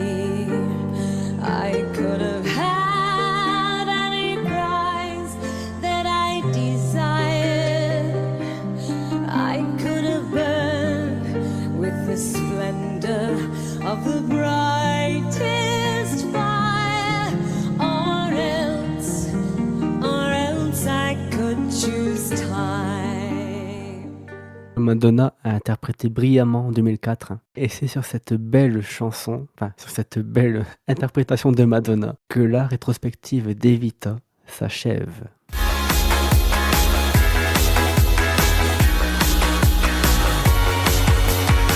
Mabsam, je te remercie beaucoup d'avoir été notre invité ce soir. C'était Merci à vous super. deux. Désolé d'avoir été un peu Ah non, bavard, mais mais je parle avec le cœur et Vita, mais je crois que je vais encore en rêver ce soir parce qu'il y a encore tellement de choses à dire. Il faut faire un épisode 2, 3, 4, 5. Non, je rigole, je vais vous non, saouler. mais c'est un plaisir. Non, merci à vous. Merci de m'avoir accueilli. C'était C'était un plaisir de reparler de tout ça et c'était une belle période aussi pour moi. J'étais étudiant et puis il y a eu la suite d'Evita, toute la période d'Evita avec la Oui. promotion, qui va nous mener à l'album interdit. Mais tout ça a été une belle période, je pense aussi, pour Madonna personnellement aussi, où je pense qu'elle était Oui. vraiment heureuse et ça se voyait et nous on le ressentait, nous les fans, voilà. Elle donnait cette image d'une femme sûre d'elle. C'était plus la grande sœur espiègle, c'était une femme accomplie, Mmh. Voilà. voilà. Exactement. C'est très bien dit, c'était un régal, merci à toi. Merci à toi aussi, mon Merci à vous. cher Logan, pour nous avoir Mais de accompagnés rien. dans cette longue plongée dans Evita. C'est un plaisir là aussi, hein. Merci à toi. Écoute, merci déjà à notre invité, voilà, pour sa bonne humeur, son fun, son champ lexical, j'adore Oui, et toutes les choses, voilà, qui ont été dites, parce que nous, ça nous fait toujours plaisir d'avoir quelqu'un avec nous. ouais. Surtout des gens qui ont vécu ces périodes-là, parce que nous, on était encore dans le data center de Dieu à ce moment-là. Donc, on n'était pas présents, donc ça fait plaisir et Tout merci ce à que toi vous avez aussi. raté. Ah, arrête, m'en parle pas. En fait, je suis arrivé à la période de Ray of Light, tu vois? L'univers, il a dit: «On balance Logan à ce moment-là et on verra ce qui Et se passe moi derrière» et Evita, c'est vraiment ça, hein. Il l'a placé quand même, Ray of Light, hein. Ah Il l'a placé. je me suis réincarné pour ça, hein. J'ai attendu l'année, hein, crois pas, hein. Ça approche l'épisode. Mais en tout cas, voilà et aussi, du coup, un grand merci à Alex pour tout son travail de recherche. c'était très bien à faire, enfin passionnant en vrai. Merci, j'ai aussi beaucoup appris, ouais. Oui, J'ai beaucoup appris, donc merci. merci à vous 2. Merci à Madonna pour ce beau passage de sa carrière et de sa vie. Merci pour ce qui est arrivé après derrière et puis voilà, longue vie à Evita, hein. D'ailleurs, ça revient sur scène à Londres. Enfin, cette année, ils reprennent, voilà, à Londres, voilà, pour la petite info. J'espère que je dis pas de bêtises. Et c'est d'ailleurs les 30 ans de la bande son cette année. Eh oui, Est-ce qu'on aura un coffret spécial, une réédition? Je sais pas. Une Mmh. ressortie? imagine, hein, ce serait Ça beau, hein. pourrait être bien, ouais. Ouais. Bon, on va croiser les doigts. Place maintenant à notre top 3 d'Evita. Alors Mapsam, si tu devais faire un top 3 des chansons de la bande son, ça serait lesquelles? Ça serait Oh difficile, là hein? là! Ah! J'aime beaucoup, alors je le dis comme ça, Vas-y, ce qui me vas-y. vient à l'esprit, hein. Il y a rien de fondé, il y a rien de réfléchi. J'ai pas pensé Ouais, à t'inquiète. cette question. Évidemment, Rainbow High, je l'aime Moi beaucoup pour aussi. son énergie. Mmh. J'aime beaucoup pour son énergie. Je vais mettre une petite chanson triste, c'est Another Suitcase in Mmh. Another Hole, pour le côté retour à la réalité, la vie peut être des fois une tartine de donc voilà, c'est pas toujours, glam, mais j'aime beaucoup cette chanson qui est, épurée et puis évidemment numéro un, Don't Cry for Me Argentina, sur toutes ses versions, sur tous ses remixes, ça plaise ou pas, en espagnol ou en tout ce que tu veux.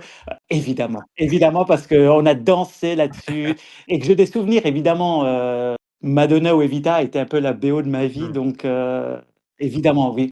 Super. Voilà. Alors moi, mon top 3. Alors déjà, c'est difficile parce que j'aime beaucoup, bah, la bande son en général, quoi. Mon top 3, ça serait, Buenos Aires en premier. Aussi bien la chanson originale que le Te Amo remix. En deuxième, Rainbow High, pour la mélodie, son côté, énergique et la voix de Madonna qui assure dans cette chanson. Et en dernier, je dirais, ben, I'd Be Surprisingly Good For You. Ah oui, j'aime beaucoup aussi, super. Pour le chant de Madonna, puis le solo de saxophone que j'adore. Voilà. Mmh. Mention spéciale à, comme tu l'as dit, Another Suitcase in Another Hall, aux autres singles du projet, A New Argentina, Pay One, The Latest Flame. Je vais pas tous les citer, mais mention spéciale à ces titres. Et toi, Logan? Alors moi, je dirais, en troisième position, 3 points pour, Another Suitcase, Another All. Je parle en mode genre je suis à l'Eurovision, Oui. tu sais. Ensuite, j'ai envie de mettre, You Must Love Me en Mhm. seconde position et en première, Don't Cry for Me Argentina. Je suis ému. Rien que t'entendre. Ah mais moi On a trouvé la nouvelle, j'avais les larmes aux Evita. yeux, C'est bon, c'est fait, c'est Ouais, plié. ça y est. Allez, Logan. Non, non, quand même. Restons un peu sérieux, hein. Et d'ailleurs, tu voulais faire une conclusion, Logan, non? On Est-ce que je Bah l'attend. vas-y. Waouh, waouh, waouh, waouh, waouh. Alors, ça va être le grand moment avec mes loganeries, hein, comme d'habitude. Mais ce qui est intéressant à noter par rapport à cette période de Madonna, etc., c'est qu'elle était dans un état psychologique assez intense quand même pendant la période d'Evita, parce que elle était complètement immergée dans le rôle. Elle n'a pas joué vraiment, on va dire, le personnage. Pour elle, elle l'a habité, voilà, clairement, parce qu'elle chantait tous les jours, parfois même malade. Faut pas oublier qu'elle était en pleine période j'allais dire d'accouchement, De grossesse. de grossesse. Merci, j'oublie les mots les plus D'accouchement. basiques du monde, hein. Elle est elle était en pleine période de grossesse, hein, donc c'était pas forcément simple pour elle et donc elle était plus entourée de tout le temps de pression politique, médiatique et historique. Donc après le tournage, elle était dans une sensation, on va dire, de vide émotionnel, presque, j'aime bien dire un état de post-choc artistique et elle expliquait qu'elle se sentait donc fatiguée, très émotive et plus vulnérable que d'habitude. Et en fait, il y a eu un immense changement au fond d'elle, limite comme une renaissance qui a démarré là, parce que elle a eu du mal, on va dire, à se détacher psychologiquement du personnage après le film, et elle était beaucoup plus ensuite silencieuse, moins provocatrice, beaucoup plus introspective. Donc ça l'a complètement chamboulée, voilà. Et on a déjà en plus parlé justement de cette question du décès, et en plus avec la naissance qui arrivait en elle.